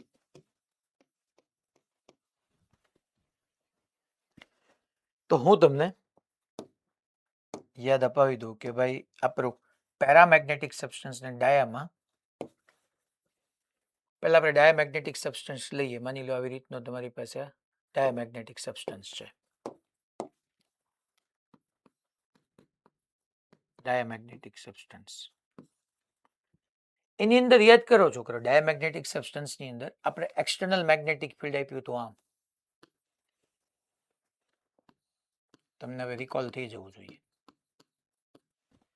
તો એની અંદર ડાયાની અંદર, અચ્છા ડાયા એટલે તો ઓલી ફેરાડેસ ફિનોમિના, ઓલી magnetic dipole moment each and એટમમાં એવી રીતના આવી હતી કે જેથી કરીને એને શું કર્યું હતું તો કે એક્સટર્નલ મેગ્નેટિક ફિલ્ડનો ઓપોઝ કર્યો હતો. એટલે અહીંયા યાદ કરો આવી રીતના આપણે આમ લોકલાઇઝ કરંટ આવી ગયા હતા બધા. લોકલાઇઝ કરંટ આવી ગયા હતા અને લોકલાઇઝ કરંટ આવી રીતના હતા આમ.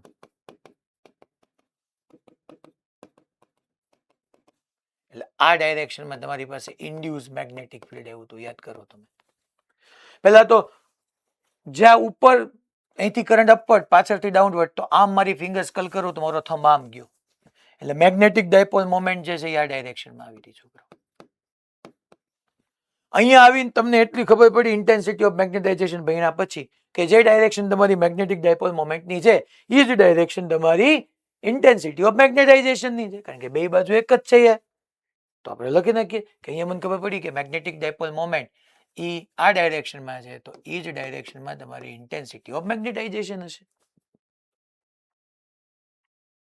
ત્યાં મેં ઓલરેડી તમને આવું લખાયું હતું છોકરો કે ભાઈ તમારી મેગ્નેટિક ડાયપોલ મોમેન્ટ અને તમારું એક્સટર્નલ મેગ્નેટિક ફિલ્ડ બે એકબીજાને એન્ટી પેરેલલ હતું.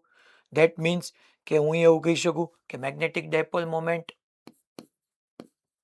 અને ઇન્ડ્યુસ મેગ્નેટિક ફિલ્ડ એ બે એકબીજાને પાછું પેરેલલ હતું. મેગ્નેટિક ડાયપોલ મોમેન્ટ એ લેફ્ટવર્ડ, ઇન્ડ્યુસ મેગ્નેટિક ફિલ્ડ એ લેફ્ટવર્ડ. હા, હું એવું કહી શકું કારણ કે જે ડાયરેક્શન મેગ્નેટિક ડાયપોલ મોમેન્ટની હતી એ જ ડાયરેક્શન તમારી ઇન્ટેન્સિટી ઓફ મેગ્નેટાઇઝેશનની હશે. તો ઇન્ટેન્સિટી ઓફ મેગ્નેટાઇઝેશન અને external magnetic field both are in opposite direction પાછું. અને તમે યાદ કરો, તમે આવું ભણ્યા હતા કે અંદર નેટ મેગ્નેટિક ફિલ્ડ યા બી ઇઝ ઇક્વલ ટુ તમે આવું લખી શકતા હતા B external plus B induce. ખરેખર પ્લસ નો આવે, ખરેખર બી એક્સટર્નલ અને બી ઇન્ડ્યુસ બે ઓપોઝિટ ડાયરેક્શનમાં હતું તો માઇનસ આવે, કારણ કે બી એક્સટર્નલ રાઇટવર્ડ છે, બી ઇન્ડ્યુસ લેફ્ટવર્ડ છે. Induce magnetic field. હવે અહીંયા એક વસ્તુ સમજાવું છું, એ ધ્યાન રાખો. મને જવાબ આપો, હાલો તમે થોડોક પૂછું, તમને પૂછીને તમે જવાબ આપશો તો that is very good for you. નહીતર અઘરું પડશે. હાલો, ક્વેશ્ચન મારો એવો છે છોકરાઓ કે આ ઇન્ટેન્સિટી ઓફ મેગ્નેટાઇઝેશન છે, ઇન્ટેન્સિટી ઓફ મેગ્નેટાઇઝેશન એ મેગ્નેટિક ડાયપોલ મોમેન્ટની ડાયરેક્શનમાં હશે. અચ્છા, તમારું એક્સટર્નલ મેગ્નેટિક ફિલ્ડ મેં બી એક્સટર્નલ કીધું છે, જો તમને બી ઇન્ડ્યુસ છે. આમે ઇન્ડ્યુસ મેગ્નેટિક ફિલ્ડ કેટલું હશે, વધારે હશે, ઓછું હશે, એ કોણ ડિસાઇડ કરશે? કઈ રીતે આપણે ડિસાઇડ કરી શકશું કે સાહેબ ઇન્ડ્યુસ મેગ્નેટિક ફિલ્ડ અહીંયા સારું છે, અહીંયા ખરાબ છે, એવું આપણે કઈ રીતે કહી શકશું? કોણ નક્કી કરશે? ઇન્ડ્યુસ મેગ્નેટિક ફિલ્ડ કોણે પ્રોડ્યુસ કર્યું, કઈ રીતે પ્રોડ્યુસ થયું, એના ઉપરથી કઈ તમે જજમેન્ટ લગાડી શકતા હોય તો કયો. પ્રશ્ન, ઇન્ડ્યુસ મેગ્નેટિક ફિલ્ડ મારું બી ઇન્ડ્યુસ, હું એમ કહી શકું કે હા ભાઈ આને ડાયરેક્ટલી પ્રોપોર્શનલ છે, આ જેટલું વધારે એટલું તમારું ઇન્ડ્યુસ મેગ્નેટિક ફિલ્ડ વધારે. પ્રશ્ન આવો છે મારો.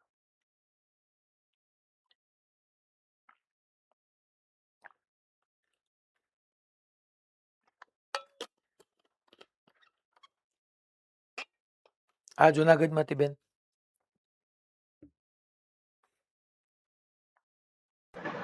Hello sir. હા બેન. સર વિદ્યુત પ્રવાહ.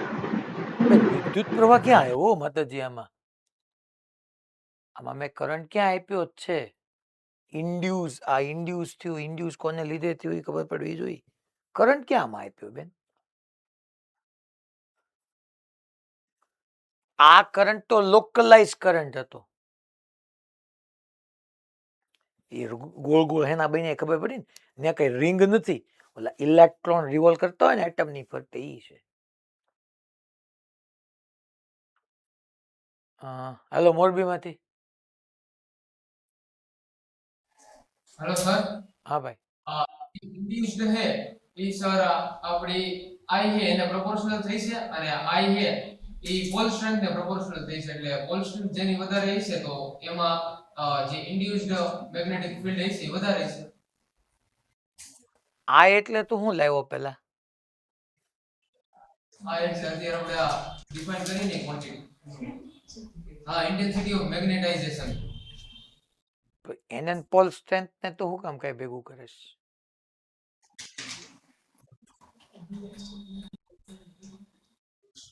ઇન્ટેન્સિટી ઓફ મેગ્નેટાઇઝેશન અને પોલ સ્ટ્રેન્થ ને ક્યાં લેવા દેવા છે? Okay, Bhuj.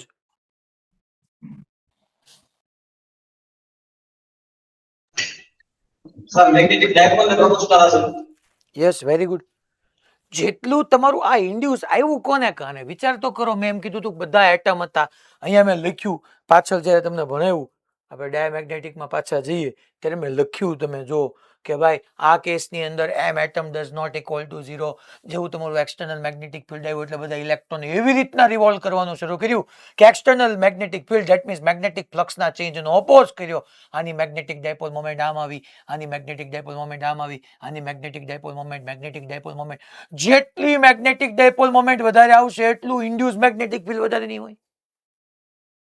And that induced magnetic field, that means that is depend on magnetic dipole moment. અને એના ઉપરથી હું ન કહી શકું છોકરો કે તમારી મેગ્નેટિક ડાયપોલ મોમેન્ટ ઈ ઇન્ટેન્સિટી ઓફ મેગ્નેટાઇઝેશન ડિફાઇન કરશે. That means induced magnetic field is directly proportional to intensity of magnetization. Morbi આમ ભાઈ કહીએ ગાય કોન્સ્ટન્ટ તો ખોટો વચ્ચે લઈ આવ્યો એમાં. So induced magnetic field is directly proportional to intensity of magnetization, and if we remove this proportionality તો constant આવે, ઈ constant mu0 જશે. ન્યા પછી એમ ન વિચારતા કે મીડિયમ છે ના છે.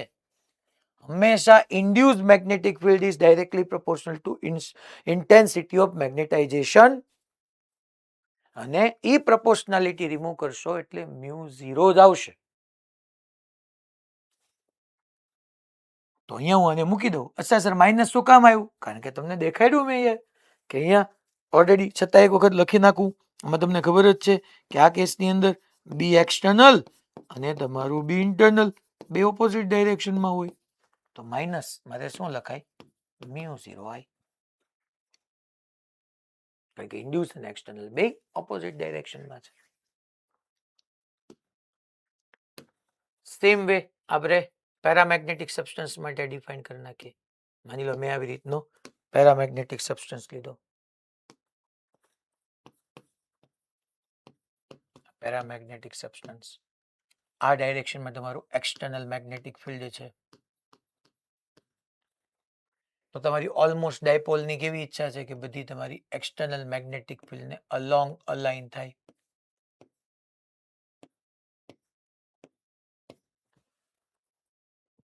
એટલે તમારી મેગ્નેટિક ડાયપોલ મોમેન્ટ આ ડાયરેક્શનમાં આવે. આપણે જે ભણ્યા તે જે ડાયરેક્શનમાં મેગ્નેટિક ડાયપોલ મોમેન્ટ આવે એ ડાયરેક્શનમાં તમારી ઇન્ટેન્સિટી ઓફ મેગ્નેટાઇઝેશન આવે.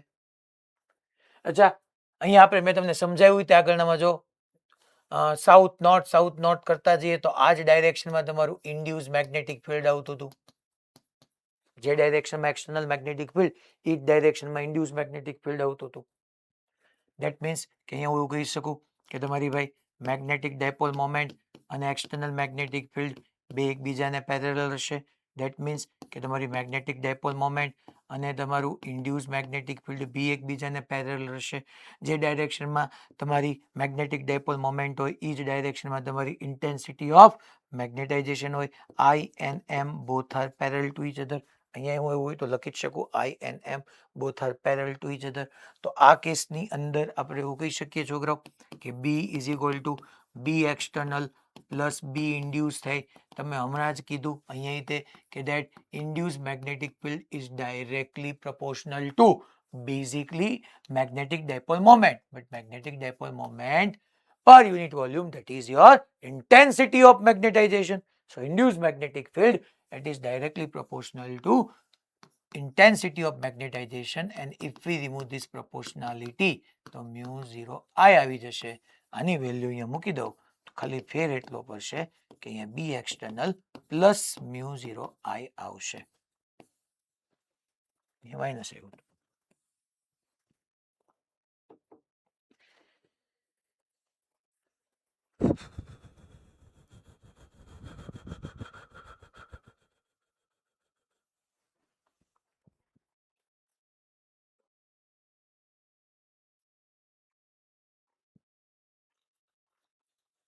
તો ટૂંકમાં કોઈ પણ ડાયામેગ્નેટિક પેરામેગ્નેટિક બાર મેગ્નેટ એમાં બહારથી તમે મેગ્નેટિક ફિલ્ડ આપશો તો પર યુનિટ વોલ્યુમ કેટલી મેગ્નેટિક ડાયપોલ મોમેન્ટ મળશે એને ઇન્ટેન્સિટી ઓફ મેગ્નેટાઇઝેશન કહેવાય. એ મેં તમને સિલિન્ડ્રિકલ બાર મેગ્નેટ માટે સમજ્યા, પછી ડાયામેગ્નેટિક સબસ્ટન્સ માટે સમજ્યા, પેરામેગ્નેટિક સબસ્ટન્સ માટે સમજ્યા, બધા માટે મેં લખાયું તમને. હવે આપણે બીજી એક ફિઝિકલ ક્વોન્ટિટી ડિફાઇન કરીએ, that is magnetic intensity. Heading આપી દઈએ મેગ્નેટિક ઇન્ટેન્સિટી.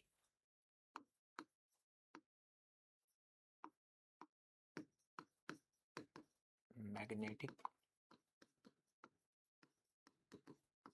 ઇન્ટેન્સિટી જેને હું એચ થી ડિનોટ કરવાનો છું. એચ થી.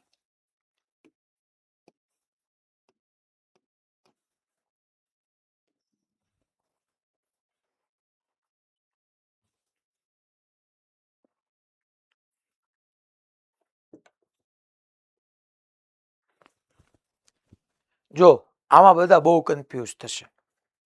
એક આપણે ભણ્યા હતા મેગ્નેટિક ફિલ્ડ, મને સાંભળજો.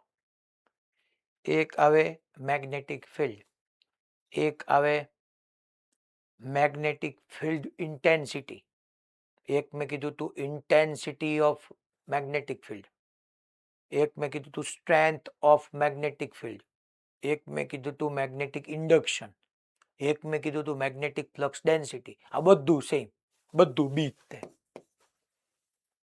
હું મેગ્નેટિક ફિલ્ડ બોલું, સ્ટ્રેન્થ ઓફ મેગ્નેટિક ફિલ્ડ બોલું, મેગ્નેટિક ફિલ્ડ ઇન્ટેન્સિટી, ફિલ્ડ નથી અહીંયા લખ્યું, જોવો મેં વચ્ચે.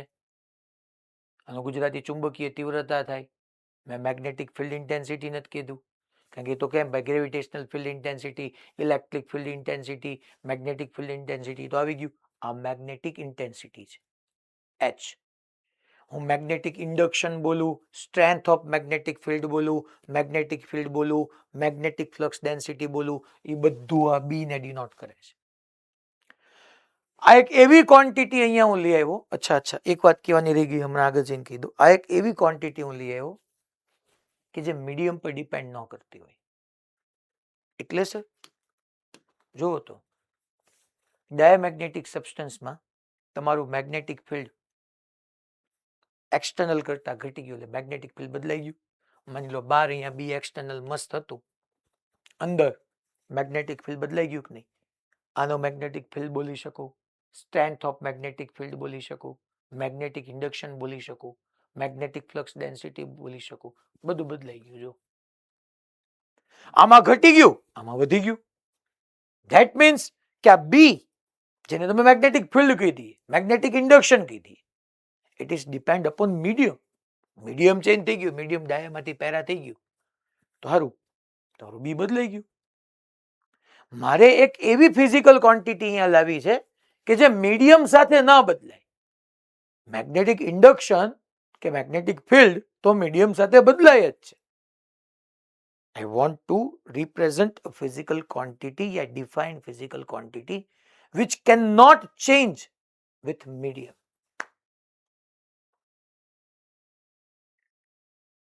એને મેં કીધું H, magnetic intensity. અચ્છા, આમાં જે એક વાત કહેવાની રહી ગઈ એ હતી કે it is the property of object. A object પર ડિપેન્ડ કરે કે ભાઈ હું એક્સટર્નલ મેગ્નેટિક ફિલ્ડ આપું છું અને એમાં કેટલી magnetic dipole moment external magnetic ફિલ્ડને અલોંગ અલાઇન થાય છે. એટલે intensity of magnetization it is the property of a body of an object. દરેક અલગ અલગ ઓબ્જેક્ટની અલગ અલગ પદાર્થની ઇન્ટેન્સિટી ઓફ મેગ્નેટાઇઝેશન અલગ અલગ હોય છે. એટલે અહીં એક પોઈન્ટ એડ કરી નાખું. It is property of an object. કયો પદાર્થ છે એની ઉપર યાદ રાખે છે. ઓબ્જેક્ટ કહી દો યા મટીરિયલ કહી દો.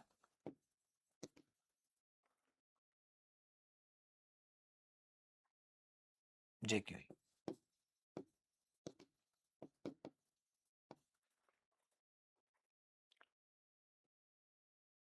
હવે હું ઇન્ટેન્સિટી ઓફ મેગ્નેટાઇઝેશન મેગ્નેટિક ઇન્ટેન્સિટીની વાત કરું તો પહેલો પોઈન્ટ લખી નાખો. પહેલા તો it is defined as magnetic induction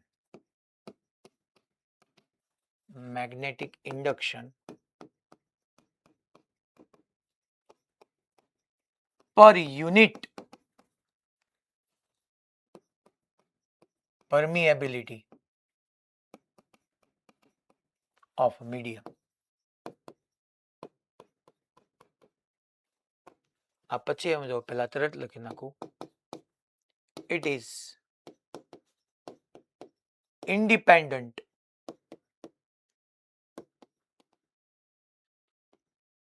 from medium.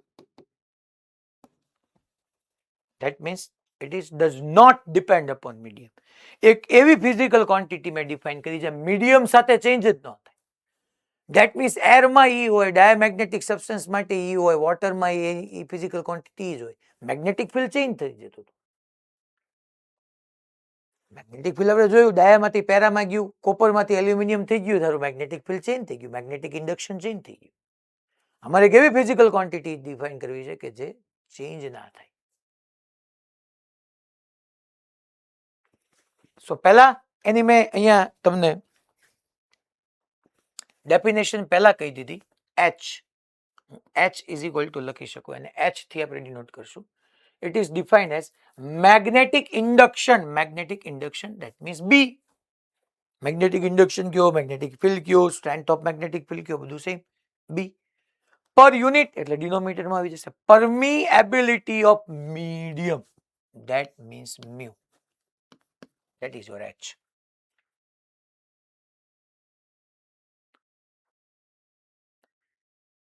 Sir માની લો મીડિયમ તરીકે એર હોય તો હું એમ કહું કે સર આ એર છે, ચલો એર લઈ લઈ, યા આપણે વેક્યુમ લઈ લઈએ, ફ્રી સ્પેસ લઈ લઈએ, જે લેવું એ લઈએ. હું એમ કહું કે આ પી પોઈન્ટ પાસે સર તમારું મેગ્નેટિક ફિલ્ડ B0 છે, અને આ વેક્યુમમાં ને એમાં બધું છે, તમારે અહીંયા લખવાનું મેગ્નેટિક ઇન્ડક્શન B0 અપોન મ્યુ0. માની લો હું એમ કહી દઉં કે આ ડિસ્કશન આપણે કોઈ મીડિયમ માટે કરી રહ્યા છીએ. અહીંયા કોઈ મીડિયમ છે, આવી રીતે ગમે એક મીડિયમ છે, અને અહીંયા તમારો આ પી પોઈન્ટ છે. પી પોઈન્ટ પાસે મેગ્નેટિક ફિલ્ડ B છે. તો સર હું લખી શકું? તો કાંઈ નહીં, તમારે એમ લખવાનું કે મેગ્નેટિક ફિલ્ડ B યા મેગ્નેટિક ઇન્ડક્શન B પર યુનિટ પરમિએબિલિટી. અચ્છા, અહીંયા તો કે ભાઈ એર હશે, આની સરાઉન્ડિંગમાં બધી જગ્યાએ એર હોય તો ત્યાં મ્યુ0 હોય, મીડિયમ હોય તો મારે ત્યાં મ્યુ કહેવાય. લખી શકું? હા સર, આમ જ લખવાનું છે.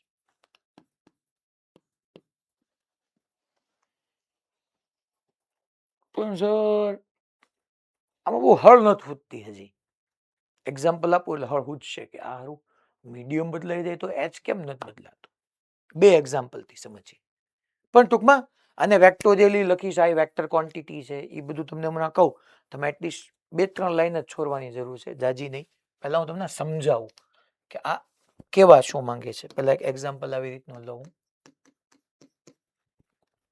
અહીંથી આપણે શરૂ કરીએ એક્ઝામ્પલથી, અને હું તમને આને આખું એક્સપ્લેન કરું કેવા શું માંગુ છું. માની લો છોકરાઓ, હું તમને એમ કહું છું કે આ એક સોલેનોઇડ છે, ચલો આઈડિયલ સોલેનોઇડ છે. આઈડિયલ સોલેનોઇડ એટલે તમે સમજી ગયા હશો કે આની લેન્થ એની રેડિયસની રિસ્પેક્ટમાં લાર્જ છે. Small N number of turns per unit length, number of turns per unit length small N છે. આમાંથી પાસ થતો કરંટ સ્મોલ આઈ છે. આની અંદરનું મીડિયમ વેક્યુમ છે. વેક્યુમ છે યા ફ્રી સ્પેસ કહી દો, એર કહી દો તો બી વાંધો.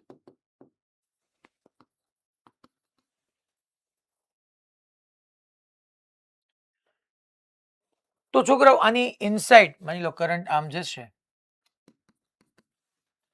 તો આ ડાયરેક્શનમાં તમને મેગ્નેટિક ફિલ્ડ મળશે. Let's assume that is B0.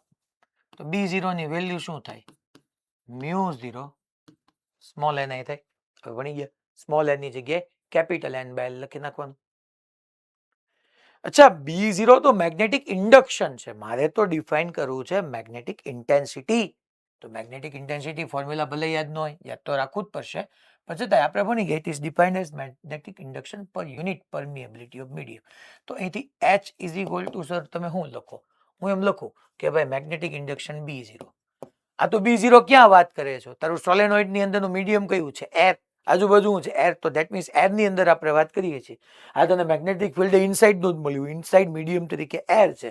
તો મીડિયમની પરમિએબિલિટી મીડિયમ તરીકે એર કે વેક્યુમ હોય તો મ્યુ0 ન લખાય. B0 ની વેલ્યુ પુટ કર બેટા, મ્યુ0 સ્મોલ એન આઈ અપોન મ્યુ0. મ્યુ0 ગયું તો એન આઈ આવ્યું. માની લો હું તમને એમ કહું છું, માની લો હું તમને એમ કહું છું કે આ જ સોલેનોઇડ ને બટ આપણે એક એલ્યુમિનિયમ નામનો પેરામેગ્નેટિક સબસ્ટન્સ લઈએ. એલ્યુમિનિયમ નું સિલિન્ડર બન્યું છે. મેં તમને સોલેનોઇડ બનાવ્યું ત્યારે કીધું હતું કે ભાઈ આપણા મોડ્યુલમાં મેં દેખાડ્યું હતું, જે ફ્રન્ટ પેજમાં આપ્યું જ નહીં, ઓલું એરમાં જ છે, આમનામ જ વિટોળ્યું, યાદ કરો તમે. બાકી જનરલી એની અંદર હોલો લ્યો કે સોલિડ લ્યો, સિલિન્ડર ઉપર વાઉન્ડ કરવાનું આવે, ટાઇટલી વાઉન્ડ. તો હવે અહીંયા આવી રીતના એક એલ્યુમિનિયમનો સિલિન્ડ્રિકલ ઓબ્જેક્ટ છે ને એની ઉપર હું આવી રીતના વાઉન્ડ કરું છું. અહીંયા તે small and number of turns છે. કેસ આપણો આઈડિયલ સોલેનોઇડ નો જ છે. અને હું એમ કહું છું અહીંથી સ્મોલ આઈ જેટલો કરંટ ગયો, અહીંથી સ્મોલ આઈ જેટલો કરંટ બહાર આવ્યો. અહીંથી એન્ટર થયો, સામેથી બહાર આવ્યો. નહીં, મીડિયમ તરીકે અહીંયા મીડિયમ તરીકે એલ્યુમિનિયમ છે, મીડિયમ તરીકે.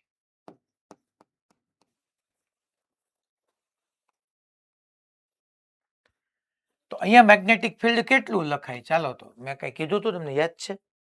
વચ્ચે મીડિયમ હોય, એર કે ટૂંકમાં વેક્યુમ ન હોય તો શું ફેર આવે? હાલો તો કોણ કહેશે? તો શું ફેર આવે મીડિયમ આવી જાય તો?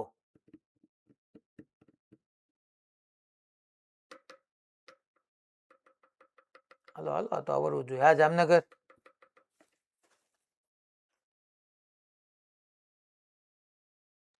Hello sir. હા બેટા. સર આ મ્યુ ઝીરો ની જગ્યાએ mu zero into mu mu mu medium mu 0 into mu medium ખાલી મ્યુ મીડિયમ લખું કે મ્યુ 0 ઇન્ટુ મ્યુ મીડિયમ લખું? મ્યુ ઝીરો ઇન્ટુ મ્યુ નહીં, ખાલી મ્યુ જ આવે બેટા. મ્યુ મીડિયમ, મીડિયમની પરમિએબિલિટી લખી નાખવાની ઇન્ટુ એનઆઈ. અને તું ભૂલી ગયો પેલું આમ નતું epsilon R is equal to epsilon upon epsilon 0 હતું. તો એ mu R is equal to mu upon mu 0 આવે ને બેટા? તો સ્પેસ હોય તો મ્યુ 0 આવી જાય, મીડિયમ હોય તો મીડિયમ ની લખી નાખવાની મ્યુ એનઆઈ. તું એમ બોલ્યો મ્યુ 0 ઇન્ટુ મ્યુ આર બોલવાનું હતું તારે, તો એ મીડિયમ જ થયું. તો અહીંયા આપણે મ્યુ એન આઈ લખી શકીએ. હા સર. અચ્છા આઈ સર કેપિટલ કર્યો, ચાલો સ્મોલ કરી નાખું ભાઈ. મારી વાત સાચી, મારી ભૂલ. મારે આઈ કેવો કરવાનો છે? Small N. ચલો તો અહીંયા હું small N I, small N I, small N I, small N. તો હવે એચ શું કે છે? એચ તમને શું કે છે? તો કે એચ મુજબ આમ ન લખાય. that is magnetic induction per unit permeability, that is mu. ચાલો તો b by mu, b ની વેલ્યુ બોલો, mu ni upon mu. mu ગયા ni રહ્યું. શું પહેલા ni હતું? યસ. પછી ni રહ્યું? Yes. that means h does not depend upon medium. એક સોલેનોઇડ ને મેં એરમાં કે વેક્યુમમાં વાઉન્ડ કર્યો તોય મને મેગ્નેટિક ઇન્ટેન્સિટી ni જ મળ્યું, અને એને મેં કોઈ મટીરિયલ ઉપર વાઉન્ડ કર્યો તોય મને મેગ્નેટિક ઇન્ટેન્સિટી ni જ મળી. અને આના ઉપરથી આનો યુનિટ બી ડિફાઇન કરી શકું ને હું. આનો યુનિટ આપણે લેવા જઈએ, માની લો અહીંયા કહી દઉં, જે મેં અહીંયા સ્પેસ છોડાવી હતી કે આનો યુનિટ જોતો હોય તો જો ને h is equal two ni જ થયું ને. n એટલે number of turns per unit length, એટલે 1 upon મીટર આવે, અને કરંટ એમ્પિયર આવે. તો આનો યુનિટ એ એમ્પિયર પર મીટર જ આવ્યો. એ સર ઇન્ટેન્સિટી ઓફ મેગ્નેટાઇઝેશન નોય એમ્પિયર પર મીટર જ હતો, અને મેગ્નેટિક ઇન્ટેન્સિટી નોય તે એમ્પિયર પર મીટર જ આવ્યો. શું આ બંને વચ્ચે રિલેશન હશે? હા હશે. આની પછીનો topic relation between I and H. તો અહીંયા યુનિટ મેં એટલા માટે બારકી રાખ્યો હતો, ટૂંકમાં તમે ખબર પડી જવી જોઈએ કે ઓકે સર આ એક એવી ફિઝિકલ ક્વોન્ટિટી છે, B0 ને B બદલાઈ જાય, મીડિયમ બદલાય તો મેગ્નેટિક ઇન્ડક્શન બદલાય, મેગ્નેટિક ઇન્ટેન્સિટી ના બદલાય. એ મીડિયમ થી ઇન્ડિપેન્ડન્ટ છે, ફ્રી ફ્રોમ મીડિયમ છે. અચ્છા સર વેક્ટર ક્વોન્ટિટી છે? હા ભાઈ વેક્ટર ક્વોન્ટિટી છે. વેક્ટર ક્વોન્ટિટી સર તો કેવી રીતના લખવાનો? વેક્ટર ક્વોન્ટિટી હોય તો આ જ વસ્તુને તો આમ લખી નાખ ભાઈ, આમ લખી નાખ કે b is equal two h vector is equal two b vector upon mu 0. કે તો મ્યુ 0 તો યા b વેક્ટર અપોન મ્યુ, આમ b લખીએ ભઈલા જેમ લખવું એમ.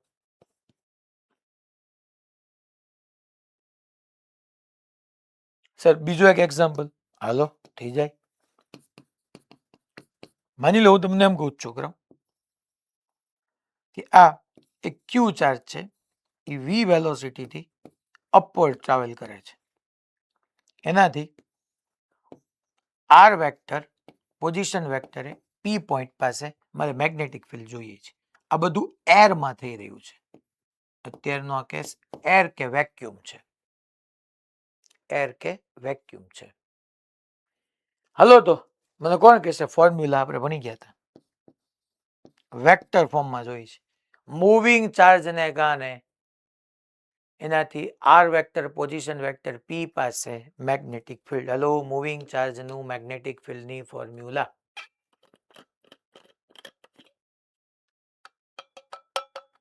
Jamnagar Radhika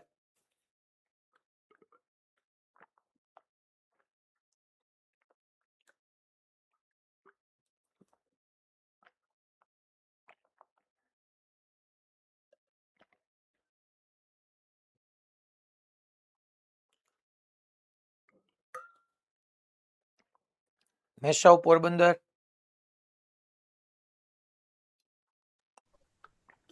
Sir, Q into V vector cross R. હમ Q into V vector cross R. એટલું જ હતું ખાલી. મૂવિંગ ચાર્જને કારણે મેગ્નેટિક ફિલ્ડ, જો ફોર્મ્યુલામાં જ ફાફા હોય તો પછી કાંઈ ભેગું ન થાય. Sir, upon R cube.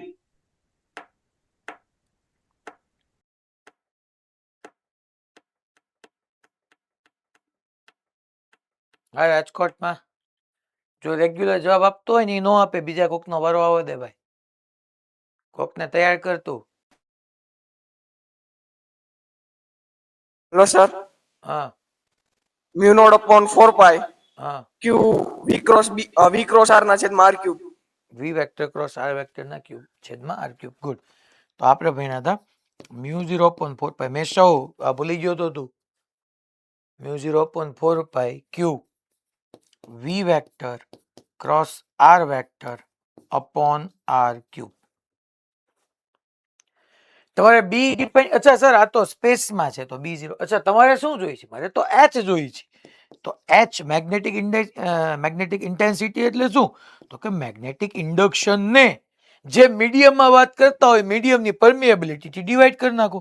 હું તો ભાઈ એરમાં વાત કરું છું તો μ0 આવે અને આને તમે આનાથી ડિવાઈડ કરશો તો μ0 ગયા Q V vector cross R vector upon R cube થશે. Yes sir, why not, correct.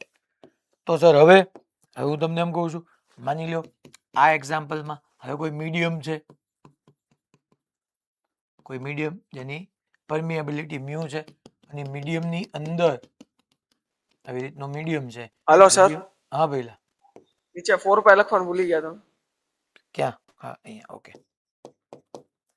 અહીંયા વી વેલોસિટીથી આમ ટ્રાવેલ કરે છે અને એનાથી આર વેક્ટર પોઝિશન વેક્ટર વાળા પી પોઈન્ટ પાસે મારે મેગ્નેટિક ફિલ્ડ લખવું હોય તો મને ખબર છે કે ભાઈ યાર મારે વેક્ટર ફોર્મમાં લખવું હોય, ખાલી μ0 નો આવે એની જગ્યાએ મ્યુ આવે. ભાઈ હાર્યા, μ0 મીડિયમ હોય એટલે μ0 ની જગ્યાએ mu upon 4 pi into Q V vector cross R vector upon R cube. તો અહીંયા હું H is equal to define કરવા જાઉં તો મારે બી બાય શું લખાય? તો કે મેગ્નેટિક ફિલ્ડ બી છે. અચ્છા, મેગ્નેટિક ઇન્ડક્શન બી છે પણ જે ફિલ્ડમાં છે એ મીડિયમ, સોરી જે મીડિયમમાં છે એ મીડિયમની પરમિએબિલિટી આવે ને, અને મીડિયમની પરમિએબિલિટી મેં મ્યુ કીધું છે તો મ્યુ મૂકો, મ્યુ ઉડી જાય, Q V vector cross R vector upon 4 pi R cube આવ્યું. જો તમે બે સેમ જ આવ્યું. પાછું મેં પ્રૂવ કરી દીધું કે H does not depend upon medium. H અને મીડિયમ ના કાંઈ લેવા દેવા નથી.